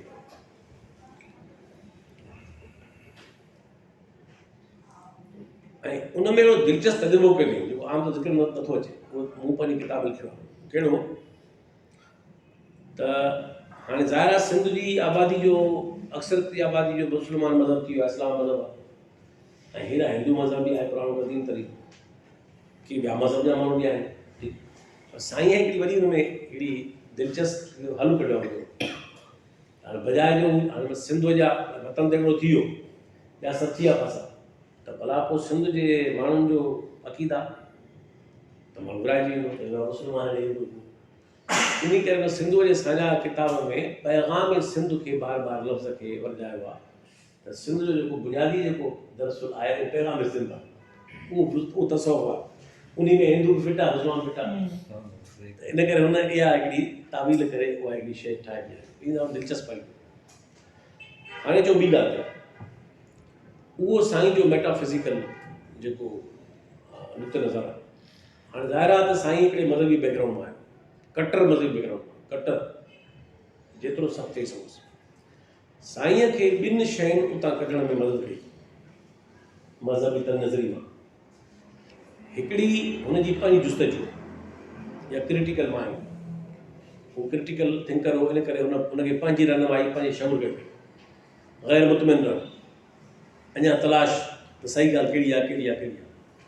ॿियो साईं ते इन्फ्लुएंस आहे अलामा काज़ी जो। अलामा आया काज़ी साईं खे मज़हबी तनज़री मां कढण जी कोशिशि कई ऐं जंहिंजी तव्हांखे जेकॾहिं सूरत पढ़णी हुजे त साहड़ जा सिंगार किताब जेको आहे साईं जा ख़त आहिनि अलामा काज़ी ॾे ऐं अलामा काज़ी साईं ॾे। ऐं अलामा साहब खां एतिरो मुतासिर आहे साईं जो हुन लिखियो अथई त मूं में जेके बि ख़ूबियूं ॾिसो था उहे अलामा साहब जे करे ऐं जेके मूं में कमज़ोरी ॾिसो था मुंहिंजे करे। पर इन हद ताईं हुनखे अलामा साहब सां अक़ीदत आहे। पर जेके मूंखां पुछंदव मां ॿिन्ही खे पढ़ियो आहे तफ़सील सां त इल्म जी वुसत में त अलामा साहब ज़रा घणो मथे आहे।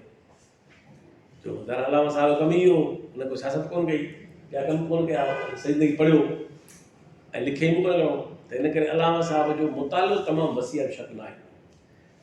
पर दानिश्वराना मयार में खणी साईं मञे हुनखे थो पर हक़ीक़त इहा आहे त हीउ हुन मथे आहे। छाकाणि त साईं जेके नतीजा कढिया आहिनि उहे अलामा साहब खां वधीक बहितर आहिनि। जेके कंक्लूजन्स कया अथई मज़हबनि जे बारे में अलामा साहब सॼो कमाल करे बि दंग में जाते कयो आहे टिनि शयुनि ते। अलामा साहब जो फेवरेट मुफ़क्किर ग़ज़ाली। अच्छा यस अलामा साहब जो मगरब में फेवरेट वॾे में वॾो मुफ़क्किर कारलाइल उहो ग़ज़ाली जो एडिशन 2 आहे यूरोपियन एडिशन आहे। कारलाइल ग़ज़ाली जो यूरोपियन एडिशन ऐं इक़बाल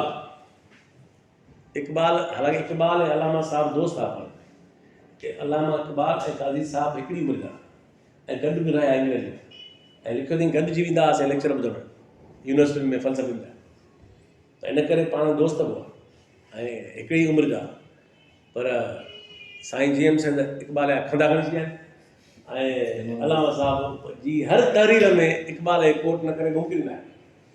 त माना इहो मुंहिंजी राय आहे सिंध में कंहिं लिखी न आहे पर मूं पंहिंजी किताब में लिखी आहे त अलामा साहब जो मुतालियो खणी साईं खां घणो थो नज़र अचे वुसत में पर गहराई जे ॻाल्हि ख़्याल खां ऐं नतीजनि करण जे ख़्याल खां साईं हुन खां घणो घणो घणो तमामु मथे ऐं बहितर आहे।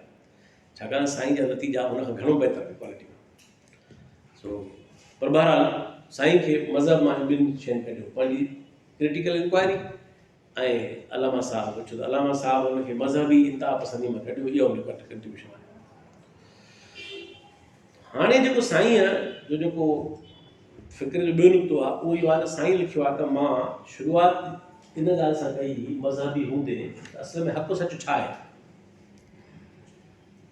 जेको ज़ाहिर हर माण्हू जे साम्हूं नुक़्तो हूंदो आहे असल में फैक्ट छा आहे छा आहे राह कहिड़ी बहितर आहे। साईं वञी चए थो त मां वञी इहो सम्झो इन किताब में हिंदुस्तान जा ॿिन्ही में त साईं चए थो मां वञी इहो सॼो कुझु कमु कंदु करे जेको ख़ुदा जो तसवुरु मज़हबनि में आहे उहो मूंखे सम्झ में नथो अचे माना मुंहिंजो एतबार न आहे। मुलनि जो ॿुधायल मज़हब मुंहिंजे दिमाग़ में न वेठो करे माना बाद में निकिरी आहे। हा ख़ुदा जो तसवुरु जेको वहतल वजूदी आहे उहो मूंखे वणे ऐं मज़े जी ॻाल्हि इहा आहे त हीअ जेका माई लिखंदी आहे किताब मज़हबनि ते घणा कैरन आर्मस्ट्रॉन्ग उन बि इहो ई लिखियो आहे। उनजो किताब आहे हिस्ट्री ऑफ गॉड उनजो आख़िरी चैप्टर इहो ई आहे। उहा माई जेका आहे आख़िर में नतीजो ई कढियो आहे ऐं घणनि माण्हुनि जा आहिनि स्पिनोज़ा जीअं मिसाल आइंस्टाइन खां पुछूं rebirth of God chapter history of God किताब में चैप्टर लिखियो आहे डेथ ऑफ गॉड हिकिड़ो चैप्टर आहे rebirth of future of God future of God so ॿुधायो मुस्तक़बिल। सो आइंस्टाइन जा कंहिं माण्हू पुछो त देखो ख़बर तूं भला अलॻि वञी थो ॿुधाए त आइंस्टाइन चयो त मूंखे इन बारे में क्लियर न आहे पर जेकॾहिं को ख़ुदा मां मञींदुसि त उहो स्पिनोज़ा वारो हूंदो। स्पिनोज़ा वारो माना उहो वहतल वजूदी त जेको वहतल स्पिनोज़ा चई त जेकॾहिं मुंहिंजो कंहिं ॻाल्हि ते एतिक़ाद बीठो त वरी उहो स्पिनोज़ा वारो ख़ुदा हूंदो माना वहतल वजूदी। त इन करे इहो को साईं जो अकेलो जवाबु न आहे इहो काफ़ी माण्हुनि जो जवाबु आहे। सो बहरहाल साईं हाणे मां तव्हांखे नौजवान ठाहियो तव्हांखे थोरो टेंट थी कयां इन ॻाल्हि में ज़ाहिर आहे त जेको साईं जो नुक़्ते नज़र आहे उन में ज़ाहिर आहे त मां उन ख़्याल में न आहियां त मुंहिंजो को काइनाती नुक़्ते नज़र पैदा वजूद न आहे उहो वधीक डायलेक्टिकल आहे साईं पर मां तव्हांखे ॿुधाइणु चाहियां थो फ़र्क़ु अहिड़ो एकेडमिक त इहो आहे छा वधो वजूद तव्हांखे इहा दिलचस्पी न थिए त आहे छा सभु लॻा पिया आहिनि। सो हता के ख़ुदि लतीफ़ साईं जो बि जेको बुनियादी जेको तसवुरु आहे उहो नथी आहे ऐं रूमी जो बि उहो ई आहे, ऐं अमीर खुसरो जो बि उहो ई आहे। तमामु घणा माण्हू सूफ़ियुनि जो वॾो हिसो जेको आहे, बुले शाह जो बि उहो ई आहे, बाबू जो बि उहो ई आहे, ऐं शाह हुसैन मधुलाल जो बि उहो ई आहे, ऐं तमामु घणा सचल साईं जो बि उहो ई आहे, तमामु घणो ख़्वाजा ग़ुलाम फरीद, हाफ़िज़ कब। हाणे मज़हब चवनि था, मज़हब जेके आहिनि उहे जेको तसवुरु ॾियनि था ख़ुदा जो, उहो एंथ्रोमॉर्फिक आहे, एंथ्रोपोमॉर्फिक आहे, माना पर्सोनिफाइड आहे। हाणे इहो सुवालु मां फिलोसॉफिकल तो ॾिस कयां, इहो तव्हांखे साम्हूं सुवालु रखणो थो फिलोसॉफिकल सेंस में, त फ़र्क़ु कहिड़ो आहे, तव्हां कहिड़े खे मञो, पोइ मां तव्हांखे जवाबु थो ॾियां, पाण वञी ॾिसो कहिड़ो इन बारे में पढ़ो अचो, पर मां तव्हांखे ॿुधायां बीह कहिड़ी आहे। मज़हबनि जो जेको तसवुरु आहे उहो आहे त हाणे जॾहिं चऊं था एंथ्रोपोमॉर्फिक जो मतिलबु आहे त मैग्नीफाइड इंसान, एंथ्रो माना माण्हू, माना माण्हूअ खे मैग्नीफाई कयो। माण्हू जे प्लेटो खां कंहिं माण्हूअ पुछियो त जेकॾहिं पाॾो कॾहिं सोचणु शुरू करे त हुनजो भॻवानु कीअं हूंदो, उहो छा सोचियो, प्लेटो चयो पक साण हूंदो। हुनखे ॿी त असां में कुझु कोन्हे थी, जहिड़ो पाण ॾिसे पियो 50 साल त उहो ई हुओ। त हिकिड़ी तसवुरु इहो आहे त जेको माण्हू जा तसवुरु ठाहिनि जेके आहिनि उहे दरअसल मैग्नीफाइड माण्हू आहिनि, माना माण्हू जे पावर खे मैग्नीफाई कयो, घणो मैग्नीफाई कयो त उहो तसवुरु थिए थो। इन करे मज़हबनि जो जेको तसवुरु आहे उहो घणो पर्सोनिफाइड आहे, माना शख़्सी तसवुरु आहे, ॾिसे थो, ॿुधे थो, ॾे थो, हसे थो, मारे थो, जीआरे थो, हिसाब किताब थो वठे, ऐं अखियूं आहिनि, हथ आहिनि, हुन हथनि सां इंसान जी मिटी मां हुनखे जोड़े ठाहियो, ऐं हू बादशाह आहे, हुनजो तख़्त आहे, हुनजी बादशाही आहे, हुनजी हुक्मरानी आहे, असां हुनजा ग़ुलाम आहियूं। हाणे तव्हां सोचींदो त इहो प्राइमोडियल ज़माने जी कंहिं वॾे बादशाह जो तसवुरु ॾियणु अचे थो, हिकिड़े वॾे मैग्नीफाइड बादशाह जो तसवुरु अचे थो, त इन करे तसवुरु शख़्सी आहे। उन जे बरक्स जेके सूफ़ी आहिनि या मिस्टिक्स आहिनि, हाणे सूफ़ियुनि में बि घणियूं फ़र्क़ु आहिनि, पर जेको सूफ़ियुनि जो तसवुरु वहतल वजूदी आहे, हाणे जॾहिं मां चवां थो वहतल वजूदी त उनजा 3 वॾा आइडियोलॉग आहिनि, माना 3 उनजा वॾा एंशियंट टाइम में ऐं मेडिवल टाइम में मुफ़क्किर आहिनि। उहो रिवायत त क़दीम आहे, तमामु रिवायत टिनी खां अॻिली आहे, पर इहे 3 थियोरिटिशन आहिनि। इहे 3 माण्हू आहिनि जिन हुनखे थियोराइज़ कयो आहे। उन में सभ खां पहिरियों माण्हू जेको आहे उहो अफ़लातीनूस आहे, प्लाटीनूस आहे, जेको इस्कंदरिया में रहंदो हो, पोइ रोम में रहियो, ऐं जेको पाण बि फिलोसफर हो, सूफ़ी हो, मिस्टिक हो, ऐं नियो अफ़लातूनियत जो बानी हो। इहो ई माण्हू जंहिं तर्जुमा कया अफ़लातून जा, ऐं जंहिं अफ़लातून खे फ़लसफ़े या फ़िक्र खे पंहिंजा मसाला मिलाए नई शइ ठाही। इन करे माण्हू सम्झो इनखे चवंदा आहिनि नियो अफ़लातूनियत, ऐं उन इहो पहिरियों इनखे थियोराइज़ कयो, माना 3 सदी ईस्वी में। हींअर पाण वेठा आहियूं 2022 में, त माना 19 साल हुई, ठीकु आहे। ॿियो माण्हू जंहिं हिनखे थियोराइज़ कयो उहो हिंदुस्तान जो शंकर आचार्य, केरला वारो। हाणे दिलचस्प ॻाल्हि इहा, मूं तव्हांखे सरल ॻाल्हि कई, तारीख़ में केतिरा माण्हू जंहिंजो हिकिड़े पासे किरदारु कमाल जो, ॿिए पासे वरी ख़राबु बि आहे। जीअं मूं तव्हांखे पेकनि जो मिसाल ॾिनो, तव्हांखे ॿिया मिसाल ॾिना, त ईअं शंकर आचार्य जो हिकिड़ो पासो इहो आहे त उहो हालांकि मरी नौजवानी में वियो, 34 में मरी वियो, 34 साल मरी वियो, पर हुन उपनिषदुनि मां ऐं हिंदुस्तान जे उन्हनि मज़हबी क्लासिक्स मां कंपाइल करे ऐं हिंदू वेदांत जो जेको फ़िक्र आहे उनखे, वेदांती फ़िक्र बि इहो ई आहे, छा फ़र्क़ु कोन्हे, लावनि जो फ़र्क़ु आहे। वेदांत जो फ़िक्र उनखे तश्कील ॾिनी, पर साॻिए वक़्तु ॿुध मत खे जबर सां डोड़ाए कढण वारो माण्हू इहो ई हो, जेको अशोका हिते मज़हब ॿुध मत खे बीहारे ॾिठो हो, पंहिंजे ज़माने में यकु बीठी हुई, उनखे हिंदुस्तान मां डोड़ाए कढण जो रोल प्ले कयो शुरू करे। ऐं 3 माण्हू मुस्लमाननि जो पैदा थियो, इब्न अरबी, उहो पैदा थियो उंदलस में, ऐं इब्न अरबी जेको फ़िक्री तरह रूमी जो उस्तादनि में शुमारु थिए थो। रूमी बराए रास्त न पढ़ियो हुन वटि, पर रूमीअ जी शाइरी सॼो उनजो ई फ़िक्र आहे जेको हुन पोइट्री में पेश कयो आहे। छा मां त ॿुधायां त वहतल वजूदी इहो ॻाल्हि ईअं था ॾिसनि त हू चवनि था त हीअ दुनिया हाणे मज़हबनि जो स्कीम सिंपल आहे। हू चवनि था हीअ काइनात ख़लकी वई आहे ऐं ख़ुदा उनजो ख़ालिक आहे। हुन उनखे हिकिड़े मक़सद तहत ख़लकियो आहे ऐं तव्हांखे हिन मक़सद तहत दुनिया मोकिलियो आहे। मक़सदु कहिड़ो आहे त तव्हां हुनजी इताअत कयो, हुनजे ॿुधायल ढंग ते हलो, ऐं जीअं उहे पूरा कयव त तव्हां पंहिंजे माग मोटी वेंदव, ऐं जीअं न पूरा कयव उहो सम्झी था सघो था। त इन करे कहाणी आहे, मतिलबु हाणे इहा थी कहाणी मज़हब जी, हुनमें थोरा सा फ़र्क़ु आहिनि, पर मतिलबु इहो आहे त हीउ प्रोजेक्ट आहे हिकिड़ो, उहो ख़ासि मक़सदु त ठाहियो आहे, तव्हांखे हुन लाइ मोकिलियो वियो आहे ऐं हिकु ॾींहुं ही फना थी वियो, हिकु ॾींहुं ही प्रोजेक्ट वेंदो वाइंड अप थियो ऐं तव्हांजो माग असुर न आहे, असुर तव्हां मोटी न पए। हीअ तव्हां मिड़ई वरिती तरह जा इम्तिहान पास करणो।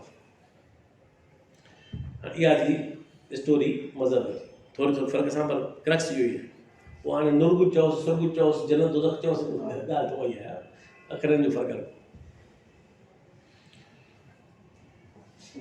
वहतल वजूदी जो कान बि आहे, उहे चवनि था त हीअ दुनिया, ही काइनात या ही सभु जीवतूं, हे ज़िंदगी जा मज़हर सभु, इहे तख़लीक़ न आहे। ही ईअं न आहे त हीअ का जुदा शइ आहे ऐं ख़ुदा वरी अञा का ॿार इन खां मावरा जुदा शइ आहे। हू चवनि था इहो सभु कुझु उहो पाण आहे। हीअ कसरत आहे, ही कसरत जो जहान आहे जंहिंमें हर शइ मुख़्तलिफ़ आहे। इन्ही जे अंदरि जेका वहदत आहे उहो पाण आहे। माना जेको मूं तव्हां इक़बाल जो शेर ॿुधायो त कसरत में खो गया है वहदत का राज मख्फी, जुगनू में जो चमक है फूलों में वो महक है। त इहो इक़बाल वञे थो हिकिड़ी स्टेज ते अची त आहे ॻाल्हि साईं, जेका जुगनू जी रोशनी आहे उहा ई आहे, गुल जी ख़ुशबू उहा ई आहे, कसरत में वहदत गुम थी वई। हालांकि इहो ई इक़बाल वरी वहदत जे ख़िलाफ़ बि आहे, पंहिंजी नसुल तकलीफ़ वॾो कंफ्यूज़ माण्हू। सो त वहतल वजूद वारा चवनि था त बाबा असांखे दोज़ख सां जन्नत सां का दिलचस्पी न आहे। अच्छा, तव्हांखे दिलचस्प ॻाल्हि ॿुधायां त ॿिया माण्हू मौत ते दाऊं पिया कंदा, ॾुकंदा, माण्हू मरी वियो पोयां रहंदा। सूफ़ी कॾहिं पंहिंजो जनमु ॾींहुं न मल्हाईंदो, उहो मौत खे उर्स चवंदो आहे। उर्स चइबो आहे काज खे, उर्स आहे चइबो आहे कुंवार खे। काज माना उर्स माना वञी महबूब सां मुलाक़ात थी, इनखे चइबो आहे उर्स। उर्स आहे माना कुंवार। त सूफ़ी जेको आहे उहो कॾहिं तव्हां ॿुधो आहे कंहिं सूफ़ी जो जनमु ॾींहुं मल्हायो आहे? सूफ़ी जो उर्स थींदो आहे। हुननि जो ख़्यालु इहो आहे त दरअसल असां जॾहिं हेॾे आयासीं त इहो विझड़ी वियासीं, इन करे ॼमण का ख़ुशी जी ॻाल्हि त कोन्हे। हुनजो ख़्यालु, मुंहिंजो न ख़्यालु, पता न चकड़ो हुनजो ख़्यालु इहो आहे त जॾहिं माण्हू मरी वियो त वरी वञी पंहिंजे मिलंदो असुर सां। इन करे हू सूफ़ी इन ॻाल्हि ते अरहो न आहे त मां मौत खे तव्हां रो पिटियो ईअं रखियो। सूफ़ी मौत खे सेलिब्रेट, इहा अजीब ॻाल्हि, दिलचस्प ॻाल्हि। सो बहरहाल त वहतल वजूद जेको आहे उहो दरअसल उहा बि हिकिड़ी मेटाफिज़िक्स जी शिकिल आहे, हिकिड़ो ख़याली शिकिल आहे, ख़याली आइडियलिज़म आहे। ऐं आइडियलिज़म जो फ़िक्र आहे जेको हिकिड़ो फ़र्ज़ी तसवुरु पेश करे थो काइनात जो ऐं शइ जो। बहरहाल हुन में फ़र्क़ु ज़रूरु इहो आहे त सूफ़ी इन रिचुअल्स जे चकर में आहे, हुन माना में त इबादतूं करणियूं। ऐं लतीफ़ साईं जो बैता प्रभाती चए थो जेकी कीअं थो मज़हब खे सूफ़ी अटैक करे, उहो इबादतुनि वारो खे चए थो जेकी ॾॾनि ॾे, ॾॾ माना जेके चट जेके सूफ़ी आहिनि हुननि जे ख़्याल में, हुननि जे ख़्याल में ॾॾ माना कुझु कढी कोन था, जॾा आहिनि कंहिं कम जा न आहिनि, बेकार आहिनि, न इबादतूं कनि न लाॻ राज़ी कनि, कुझु न कंदी जॾ जे माना। चए थो जेकी ॾॾनि ॾे ॿुझाई ॻुझ में, ॾियण वारो वरी छा थो करे जेके हो लॻा पिया आहिनि इबादतुनि में उन खे छॾे ॾे वरी हिननि जॾहिं वेठो जेकी दॾनि ॾे ॿुझाई ॿुझ में सोजे सुन कननि सी किरत वारा केरु इबादतुनि वारा सोजे सुन कननि सी किरत वारा के त हुंड साल समूरा से पिथूं कनि पलक में जे इहा ख़बर पए न त तव्हां गुज़र मिलंदो ॾींदो ॿिए कंहिंखे त उहो जेकर पंहिंजा इहे किरत वारा साज़ हणी पट ते हुनखे टोड़जनि वारा तोबा कई सो मुंहिंजा ख़्याल आहिनि घणी ॻाल्हि ॾुखी आहे सो मतिलबु इहो त इहा जेका मेटाफिज़िक्स आहे मुस्लमाननि जी ऐं ॿियनि जी बि आहे हिंदू वेदांत में बि आहे ॻाल्हि साॻी आहे जूइश में बि आहे ईसाई में बि आहे कॉमन हिकिड़ो फैक्टर माना त सूफ़ी वहतल वजूदी हिन काइनात खे तख़लीक़ नथो सम्झे ऐं ख़ुदा खे हिन खां ॿाहिरि नथो ॾिसे चए थो हीउ सभु कुझु उहो पाण आहे इन करे उहो चए थो त जीतनि खे बि न मारियो पखियुनि खे बि तंग न कयो माण्हू खे बि न मारियो कंहिंखे हज़ारियो न छो त उहो पाण आहे जॾहिं तव्हां चई छॾियो हर शइ पाण आहे त इन करे जेके हार्ड कोर सूफ़ी आहिनि उहे गोश्त न खाईंदा हे जेको तव्हां वटि मिसाल जेके माण्हू नथो गोश्त खाइनि जेके हैबिट आहे वेजिटेरियन जी इहा छा आहे हिंदी वेदांत जी ट्रेडिशन जेको वेदांत जेको हिंदू सूफ़ी आहे त उहो चवंदो तव्हां मांस खाईंदो मां कंहिं कोन थो न ज़रूरु तव्हांखे हयाती कोई खाईंदो न त इहो जेको नथो खाए इहो दरअसल उहो ई मिस्टिक उहो सूफ़ी वारो ह्यूमनिज़म आहे या नेचुरलिज़म आहे त वाकई ऐं मां सम्झां थो इहा ॻाल्हि त बहितर आहे असां इहो कोन थी वॾी ॻाल्हि आहे पर ॻाल्हि भली आहे त माण्हू कंहिंखे कोई न खाए या कंहिंखे मारे न खाए त हाणे जॾहिं त मतिलबु इहे ऐं केतिरा तव्हांखे मुस्लमान सूफ़ी मिलंदा जेके न खाईंदा आहिनि गोश्त ईअं न आहे हिंदू जो कमु आहे न ईसाई खाईंदा आहिनि केतिरा जेके हार्ड कोर सूफ़ी न खाईंदा आहिनि ख़्वाजा चिश्ती मोइनुद्दीन अजमेर वारे जी दरगाह ते गोश्त आणणु मना हो उनजी पूरी हयाती में हे जेका हलीम ठहियो आहे न देग अॼु देग आहे वॾी जेको ईंदो को जव को कणिक का बाजरी का शइ त गोश्त कंहिं बि क़िस्म जो हालांकि भई त मुस्लमान हुआ मना कंदा छो मना कंदा हुआ त मतां को भुल में ॿ बूटियूं विझी वञे गांइ गोश्त जूं ऐं हिंदू इहो सम्झी न अचे ऐं न खाए हिन मां त असांजी एतिरा न कयो अथनि ऐं हिननि गऊं जो गोश्त विधो आहे इन इम्कान अथव त मतां हिंदू हिनखे पंहिंजो सम्झनि इन करे इन्हनि इहो ई सबबु आहे जो सूफ़ी दरगाहुनि ते हिंदू मुस्लमान थो वञे उते फ़र्क़ु न आहे ठीकु आहे नी त इन करे इहो तसवुरु आहे त साईं जीअं चयो जो जेको फिलासॉफिकल ओवरव्यू हो उहो बेसिकली उहो ई हो मिस्टिक क़िस्म जो ऐं उहा बि ॻाल्हि आहे साईं को एज सच प्रैक्टिसिंग सूफ़ी कोन हो माना इहो हुन वरी हिकिड़ी ॻाल्हि कई त वाह मुंहिंजो नतीजो इहो ई वरी बि आहे त इहो ई आहे बाक़ी ईअं न आहे त को साईं पंहिंजी ज़िंदगीअ में को सूफ़ियुनि वारा रियाज़तूं कंदो हो या इन्हनि शयूं पवंदो हो करे कोन कंदो उन में उहो बिल्कुलु हा शाइरी खे पसंदि कंदो हो राग खे पसंदि कंदो हो ऐं उहो ॿुधंदो रोई भरींदो मतिलबु हिकिड़ी पंहिंजी कैफ़ियत में ज़ाहिर सेंसिटिव माण्हू पर एज सच को अहिड़े तरीक़त सूफ़ी न हो ऐं त इहो हुनजो मेटाफिज़िकल थियो आख़िरी ॻाल्हि जेका उहा आहे सेक्युलरिज़म आहे त सेक्युलरिज़म हाणे साईं इहा दिलचस्प ॻाल्हि आहे त हू बेसिकली सूफ़ी आहे चए थो पर सेक्युलरिज़म हालांकि सूफ़ीज़म ऐं सेक्युलरिज़म ॿ उबतड़ शयूं आहिनि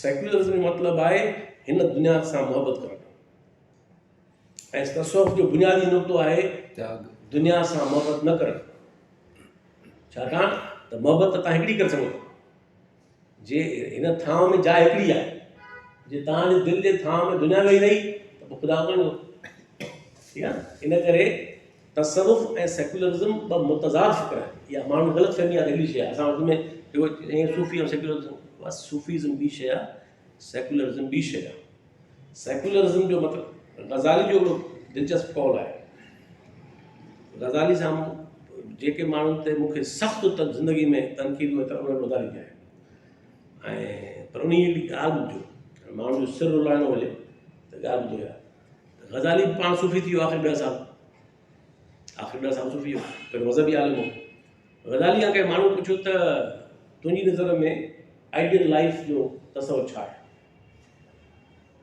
जवाब ॾियो। ग़ज़ाली चयो त आइडियल ज़िंदगी सूफ़ी जी उहा आहे, माना ज़िंदगी उहा आइडियल आहे जेका दुनिया में गुज़ारी वञे पर दुनिया जे लाइ न गुज़ारी वञे। माना you are not suppose to love this world. छाकाणि सूफ़ी जो ख़्यालु इहो आहे त मोहबत हिकिड़ी करणु मुमकिन आहे ऐं उहा जाइ तव्हां भरे छॾी दुनिया ते न त पोइ त ॿिया कोन्हे। त ॿार इहो उन्हनि जूं ख़बरूं असांखे न ईंदी आहे, पर फ़िक्र जो इहो त साईं इन माना में को सच को अहिड़े तरीक़त वारो सूफ़ी कोन हो ऐं उहो बसि इन ताईं हुयो त हुनजो जेको तसवर हो उहो वजूदी हो ऐं हुन में इहा मतिलबु जेको फितरत पसंदी या इंसान दोस्ती वारी ॻाल्हि।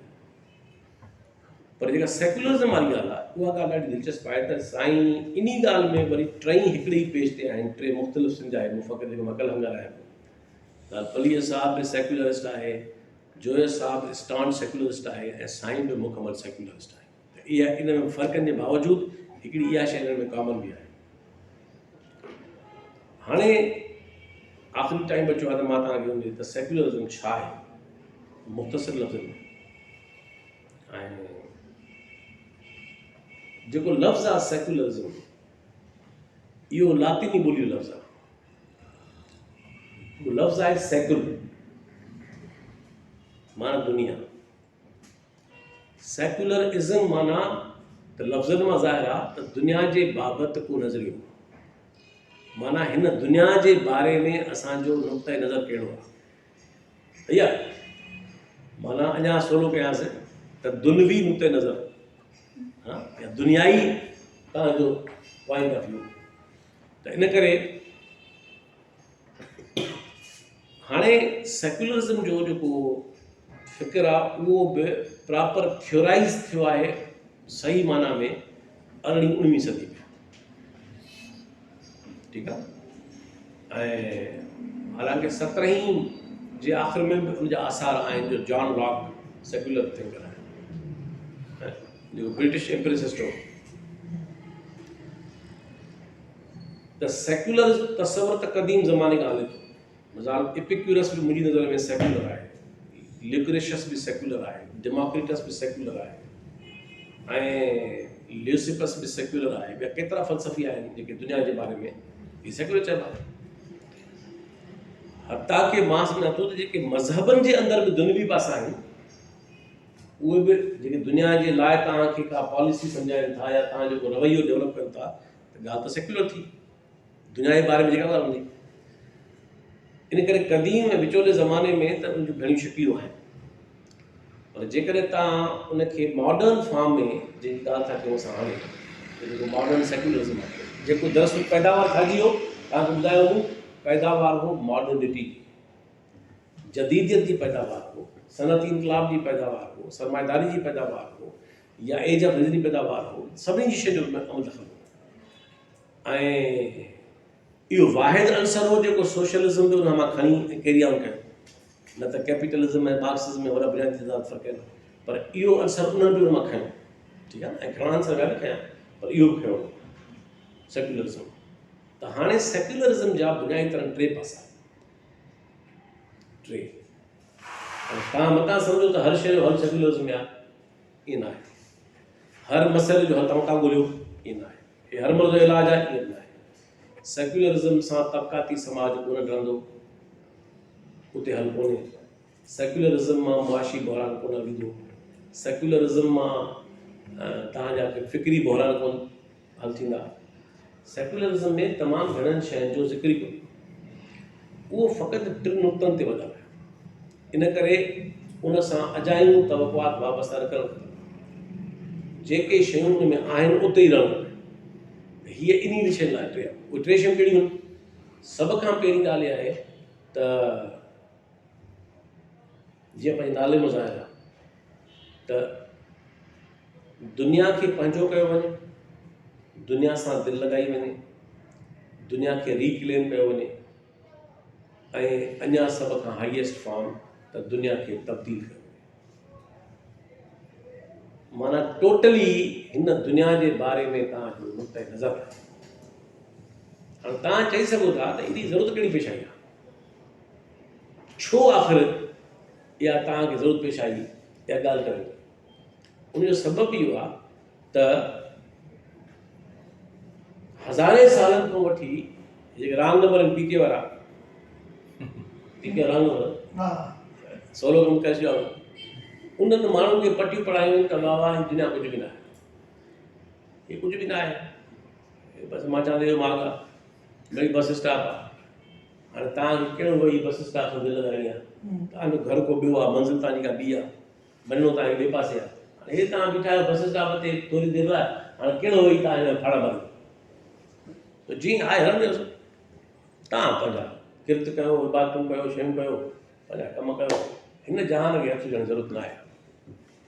सभई राम नंबर ॻाल्हि ते मुतफ़िक़ आहिनि त हीअ दुनिया जहिड़ी आहे इनखे हिते छॾियो वञे। मतिलबु छा थियो, सरमाएदार मज़े में, जागीरदार मज़े में, वॾेरा मज़े में, हरामी सभु मज़े में, अमीर तबका सभु मज़े में, ग़रीब ॿार पटी पढ़ायो, दुनिया कुझु न आहे। हुननि जा 50 पीढ़ियूं मज़नि में, हे 50 पीढ़ियुनि खां बर्बाद था पइनि। त अणसिधी तरह जेको माण्हू तव्हांखे चए थो या जेको फ़िक्र तव्हांखे चवे थो त हीअ दुनिया तव्हांजे लाइ अहम न आहे, उहो हुननि जो छाड़तो आहे। हुननि सभिनी हरामखोर तबक़नि जो छाड़तो आहे जेको चए थो त हिन जहान खे तब्दील न कयो, हिन जो ऑर्डर तब्दील न कयो, हिन खे जीअं जो तीअं रहण ॾियो। सादर लफ़्ज़नि में, अवामी लफ़्ज़नि में इहो ई मतिलबु थियो त इहे हिन एजेंट आहिनि। इहे तव्हांखे लॻा पिया आहिनि त तव्हां हिन जहान जे बेइंसाफ़ी निज़ाम खे, तबक़ाती निज़ाम खे, ज़ात पात जे निज़ाम खे, घटि वधाई जे निज़ाम खे हिकिड़ा माण्हू ॾींहं जो 2 ॿारहें कमु कनि, पराई ॿनी में ज़ाल बि कमु पई करे, ससु बि कमु पई करे, औलाद बि कमु पई करे, धीउ बि करे पई, नूंहुं बि करे पई, पाण बि करे पियो, तॾहिं बि अंग ते कपिड़ो कोन्हेसि, खाइण लाइ मानी कोन्हेसि, दवा लाइ पैसा कोन्हेसि, सभु कमु पिया कनि। ऐं हो हरामखोर जेके पंहिंजे पेट में पाणी कोन था पीअनि, जेके उथी पंहिंजे पेट में गिलास पाणी कोन था पी सघनि, उन्हनि जी सॼियूं 7 पीढ़ियूं मज़े में हो तव्हांखे हैरान कराईंदो त इहो जीअं आहे तीअं रहण ॾियो। करे कमाए इहे उन्हनि जा एजेंट आहिनि, उन्हनि जा छाता आहिनि, ठीकु आहे न। त इन करे सेक्युलरिज़म जो जेको बुनियादी नुक़्तो पहिरियों आहे उहो इहो आहे त हाणे जंहिंजो को ॿियो अक़ीदो आहे कंहिं ॿी दुनिया जे बारे में असांखे इतराज़ न आहे, असांखे को इतराज़ न आहे। तव्हांजो पंहिंजो हुजे, हुनजो पंहिंजो हुजे, को हिंदू जो पंहिंजो आहे, लखे जनम अथसि, वञी पंहिंजे मुंहुं पाण, मुस्लमान खे का ॿियो दिलचस्पी आहे, असांखे इतराज़ न आहे, ईसाई का ॿी आहे, कंहिं यहूदीअ ॿी आहे, असांजो एतिराज़। माण्हू जा इनफरादी कहिड़ियूं ख़्याल आहिनि ऐं कहिड़ियूं उनजूं मेटाफिज़िकल ख़्याल आहिनि, असांखे उन सां हा असां तबसरो करे सघूं था, पर असांजो उन पंहिंजी लाइफ आहे।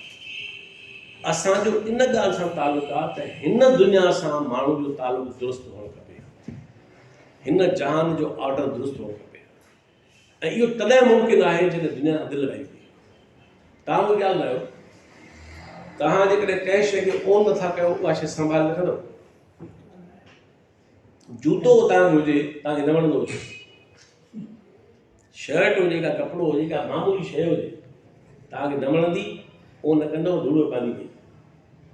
पर नंढे खां नंढी शइ बि तव्हांखे वणंदी, तव्हां ओन कंदव, तव्हां उनखे संभाले रखंदव, ठीकु रखंदव, उनखे गुम न थी वञे, ख़राबु न थिए, किरी न पए। सॼी शइ जेका आहे ओनरशिप आहे। त जॾहिं तव्हां दुनिया खे ओन ई न कंदव त कहिड़ो तव्हां वरी भाड़ा मारींदव, तव्हां कहिड़ो ठीकु कंदव। छाजो मुआशी निज़ाम, सियासी निज़ाम जेको आहे हलंदो आहे। इन करे पीके वारा राग नंबर जेके आहिनि इहे इहो पैगंबर कोन चयो आहे, मां इन ॻाल्हि खे दुरुस्त कयां, इहो मज़हबनि बि कोन चयो आहे, इहो पैगंबरनि बि कोन चयो आहे, छाकाणि त हर पैगंबर जी दिलवी ज़िंदगी हुई। बिल्कुलु नबी साईं जी ज़िंदगी हिकिड़ी भरपूर दुनिया जी ज़िंदगी हुई। शादियूं कयूं, कारोबार कयूं, जंगियूं बि कयूं, बेड़ियूं थियूं, फ़ैसिला कयूं, मशावरतूं कयूं। उन्हनि त पंहिंजी ज़िंदगी पंहिंजी मुकमल गुज़ारी ज़िम्मेवारी सां। ईसा अलैहिस्सलाम जी ज़िंदगी बि ईअं आहे, मूसा अलैहिस्सलाम जी बि आहे। ॻाल्हि आहे केतिरा माण्हू जेके पैगंबर आहिनि त इहो ईअं न आहे त पोइ इहो पैगंबरनि चयो आहे या मज़हबनि चयो आहे त तव्हां हे जान छॾियो, बल्कि उबती ॻाल्हि आहे। मिसाल इस्लाम त माण्हुनि खे इहो चयो त तव्हां ख़ुदा जा फ़र्ज़ न निभाईंदव त ख़ैर जी ॻाल्हि आहे, माना ख़ुदा तव्हांखे माफ़ु करे सघे थो। माण्हुनि जा हक़ अॿाईंदव त उहे ख़ुदा बि तव्हांखे माफ़ु न कंदो। ठीकु आहे, पर हो जेके जुगाड़ी रांग नंबर इहे माण्हू ख़बर आहे। पहिरीं त हे जेको एजेंट आहे विच वारो खे कढी छॾणु खपे। बाबा बुले शाह ॾाढी सुठी ॻाल्हि कई, अरे लोगो तुम्हारा क्या मैं जानू मेरा, सवली सिंधी में चई त जिंद मुंहिंजी छॾ, इहो ई चई न त मां ॼाणा मुंहिंजो ख़ुदा ॼाणे, तूं छुटी छा ॼाणे। ठीकु आहे, त इहो त सेक्युलरिज़म जो पहिरियों उसूल इहो आहे त दुनिया खे ओन कयो वञे, दुनिया सां दिलि लॻाई वञे, दुनिया खे तब्दील कयो वञे, दुनिया सां खे रिक्लेम कयो, दुनिया खे तव्हां लुटेरनि ऐं बदमाशनि जे हवाले ऐं जेके जाहिलनि जे हवाले न कयो। ठीकु आहे, ऐं इहो ई कमु आहे दुनिया जी तारीख़ में इनकलाबनि कयो, फ़लसफ़नि कयो, शाइरनि कयो, अदीबनि कयो, सूरमनि कयो, इहो ई छा कयो त दुनिया जे बारे में असां कि कंहिं सम्झ ॾिनी, कंहिं अकुलु ॾिनो, कंहिं फ़न ॾिनो, कंहिं अदब ॾिनो, कंहिं क़ुर्बानी ॾिनी, कंहिं शइ छा कयो, त छो कयूं न, ज़रूरत कहिड़ी न हुई कि दुनिया सां खे न हुजे। ॿियो उसूल उहो पॉलिटिकल आहे। माना पहिरियों उसूल फ़लसफ़े हयात जे बारे में आहे, फिलॉसफी ऑफ लाइफ जे बारे में आहे, त तव्हांखे ओन करे। ॿियो उसूल पॉलिटिकल आहे, उहो उसूल इहो आहे त रियासत खे मज़हब खां जुदा कयो वञे, रियासत खे मज़हब खां मुकमल जुदा। छो सवाल थी सघो, ॿ टे सबब आहिनि। सभ खां पहिरियों त रियासत खे ज़रूरत कहिड़ी आहे मज़हब जी? मज़हब आहे इंसान जो, ख़ुदा बि चए थो तोखां हिसाब मां पाण वठंदुसि, ख़ुदा करे चयो आहे त तुंहिंजो हिसाब किताब मां तुंहिंजे वठंदुसि रियासत खां, न पीउ खां, न माउ खां, न अलॻि खां, न ॿिए खां, पाण घणी जवाबदार आहे। त रियासत जो मतिलबु हुअणु छो खपे? आख़िर तव्हांखे ज़रूरत छा में पई? रियासत जो कमु आहे त जोग्राफी हुजेसि, मज़हब नथो खपेसि, डिफेंस करिणो अथसि, मज़हब कोन थो खपेसि, शहरियत ॾियणी आहे माण्हुनि खे, मज़हब कोन थो खपेसि,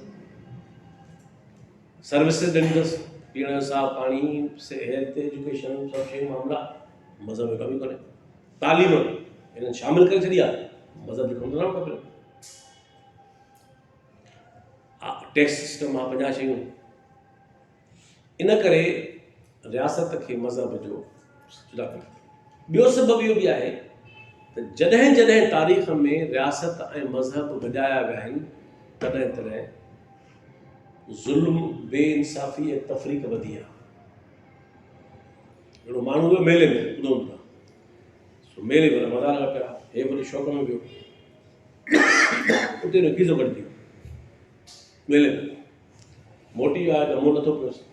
तव्हां पंहिंजे दोस्त खे ॾे ख़बर छा, तूं मेले में वई शौक़ में भला पैसा वैसा खणी वियो त मज़े सां मोटियो वञी मुंहुं थियो आहे, चई मेलो मेलो कुझु न, सॼी हराम पाई मुंहिंजो खीसो कढण लाइ सॼो मेलो चकर बि लाओ। हे जेको सॼो रियासत मज़हब थी अडॉप्ट करे, इहो असां तव्हांजे खीसे खे कैंची लॻंदा। त इन करे जॾहिं जॾहिं मुस्लमाननि, जॾहिं तव्हां सम्झो त मलूकियत बादशाहशाही, त केॾा नबी साईं जो दीन, केॾा मलूकियत, ॿ मुख़्तलिफ़ शयूं। ईसाइनि जो मज़हब शहनशाही सां गॾिजी वियो रोमन एम्पायर सां, त केॾा ईसा अलैहिस्सलाम जो फ़िक्र, केॾा रोमन एम्पायर। ठीकु आहे, जॾहिं यरूशलेम जी रियासत रोमन रिपब्लिक जो हिसो थी ऐं कानूनी थी ऐं पाण निज़ाम ठाहे वेठा मलूकियत जो, इहो मूसा सम्झींदा पूरी दुनिया कानून। जॾहिं जॾहिं मज़हब ऐं रियासत गॾाया विया आहिनि, माण्हुनि सां बेइंसाफ़ी थी आहे, ज़ुल्म थियो आहे, तफ़रीक़ थी आहे। सो इन करे इहो दुरुस्त आहे। हाणे टी ॻाल्हि आख़िरी उहा इहा आहे सिंपल। हाणे आख़िरी ॻाल्हि सिंपल आहे, ॻाल्हि खे पूरो था कयो। उहो इहो आहे त मज़हब इनफ़रादी हुअणु खपे माण्हू जो मसइलो। लकुम दीनकुम तमामु सिंपल। तुंहिंजो दीन तोसां। रियासत जो मज़हब सां को तालुक़ु न आहे, माण्हू पाण करे। हा, रियासत जो ॿ फ़र्ज़ आहिनि। कंहिं मज़हब खे डाउन न करे, पर सभिनी मज़हबनि जो तहफ़ुज़ करे, इक्वली तहफ़ुज़ करे, फ़र्क़ु न करे। ऐं ॿियो त जंहिंजा इन माथो ताफ़ो कई हुई त जंहिंजा मज़हब न आहिनि उन्हनि जो सभ खां पहिरीं तहफ़ुज़ करे। उहो ईअं न आहे त को हर भरू मज़हबनि जो एतिराम करे। जंहिंजो मज़हब न आहे उनजो पहिरीं एतिराम करे, त उहो उनजो मज़हब कोन्हे। इन करे रियासत मज़हब जे मामले में न्यूट्रल हुजे, मज़हबनि जो एतिराम करे, सभिनी खे बराबरि ट्रीट करे, ऐं जिन जो मज़हब न आहे पहिरीं जो एतिराम करे। जिनी डांग न विझ तिनी तुंहिंजो आसिरो, ठीकु आहे न। त इन करे जिन जो कुझु बि न आहे उन जो रियासत पहिरीं तम करणी। हाणे इहा सॼी ॻाल्हि जेका आहे कि कंक्लूड था कयूं त सेक्युलरिज़म जेको आहे उहो दरअसल जदीद जेका यूरोपी तारीख़ आहे उन में इहो, छाकाणि त यूरोपी समाज 1000 साल इन मज़हब जे गठजोड़ खे भोॻे चुको। तव्हांखे ॿुधायो मां सवेल तफ़सील सां, ऐं मां तव्हांखे टाइम हुजे त तव्हांखे मुस्लमान तारीख़ मिसाल ॾियां, ॿियनि मुस्लिम ॾियां ऐं शयूं पियूं। इन करे सेक्युलरिज़म जो मतिलबु इहो ई आहे त दुनिया खे ओन कयो वञे, मज़हब खे रियासत जुदा कयो वञे। ऐं टी ॻाल्हि, हाणे हिन में आख़िरी ॻाल्हि मां इहो करणु चाहियां, ऐं पोइ ॻाल्हि पूरी कईसूं, त रियासत मज़हब ई न, मज़हब न हुजेसि इहा ठीकु थियो, पर जेसि ताईं ईअं थिए, जेको फ़िलहालु इम्कान कोन्हे। फ़िलहालु पाकिस्तान जहिड़े मुल्क में परे परे ते इम्कान न आहे, ईअं थींदो, पर जेसि ताईं थिए ऐं असांजे मुताबिक़ जारी रहंदो, तेसि ताईं छा कजे? छा बसि करे वियो? त जवाबु आहे त तेसि ताईं समाज खे सेक्युलराइज़ करणु खपे। हिन समाज जी तरबियत सेक्युलर थियणु खपे। ऐं अञा वॾी ॻाल्हि इहा आहे त असां तव्हां सभई भला समाज में न थियणु कोन था कयूं, ठीकु हुओ, और थर पार करे जा माण्हू, ॾाकण जा माण्हू, पर असां थी सघूं था। माना फिल वक़्तु पहिरियों पहिरियों ज़िम्मो खणो पंहिंजो, पोइ आहे समाज, पोइ आहे रियासत, पोइ आहे दुनिया। त माना त इहा शइ, ऐं असांजा जेके मां ॻाल्हि कंक्लूड थो कयां त मां तव्हांखे कल्ह खां वठी 3 क्रिटिकल थिंकर्स जे बारे में तफ़सील सां ॻाल्हि कई। उन्हनि टिनी जी ज़िंदगी में घणा फ़र्क़ु आहिनि, फ़िक्र में फ़र्क़ु आहिनि, किरदार ऐं अमल में फ़र्क़ु आहिनि, बिहेवियर में फ़र्क़ु आहिनि, पर इन्हनि में हिकिड़ी ॻाल्हि इहा कॉमन आहे टिनी में, त टई हिन समाज जी अदावत सेक्युलर बुनियादुनि ते करण जा दाई हुआ। ठीकु आहे न। त इन करे असां हिन ॻाल्हि खे पूरो था कयूं हिते त हाणे त इहो जेको सेक्युलरिज़म आहे तस्वर आहे त जेसि ताईं रियासत थिए तेसि ताईं पंहिंजो सेक्युलरिज़म जो समाज जुड़े। ऐं हाणे मां हिन ॻाल्हि ते चवां त असांजो निसाब गैर सेक्युलर मज़हबी तफ़रीक़ ते बदल। हाणे हिकिड़ो ॿारु आहे जेको हिंदू आहे, को सिख आहे, या को नॉन बिलीवर आहे, को रिफ्लेक्शन उन जे बारे में? सभिनी लाइ हिकिड़ी शइ, मुसलमान, पोइ सुन्नी, पोइ अञा फलाणो, पोइ अञा फलाणो, पोइ अञा फलाणो, 5-6 लीटर ॿिया माण्हू न आहिनि। मुसलमाननि में बि अंदरि अहिड़ो खपे, उन में हे खपे, फ़िरको उन में हे खपे। त उहा असांजी दोस्त आहे निगर सईद खान बनी, उहा ॾाढी बढ़िया कंदी आहे, चवंदी आहे त बाबा सुठो पाकिस्तान जो मतिलबु कहिड़ो आहे, पहिरीं मर्द हुजे, पोइ मुसलमान हुजे, टियों सुन्नी हुजे, पोइ पंजाबी हुजे, पोइ हनफी हुजे या वहाबी हुजे, मोहम्मद हनीफ भी कराची के लिटरेचर फेस्टिवल में गया या बड़ी चवंदी हमेशह इहो उन चवणो आहे। त मतिलबु सॼो निसाब तव्हांखे अहिड़े क़िस्म जा माण्हू ॿुधाईंदो। त इन करे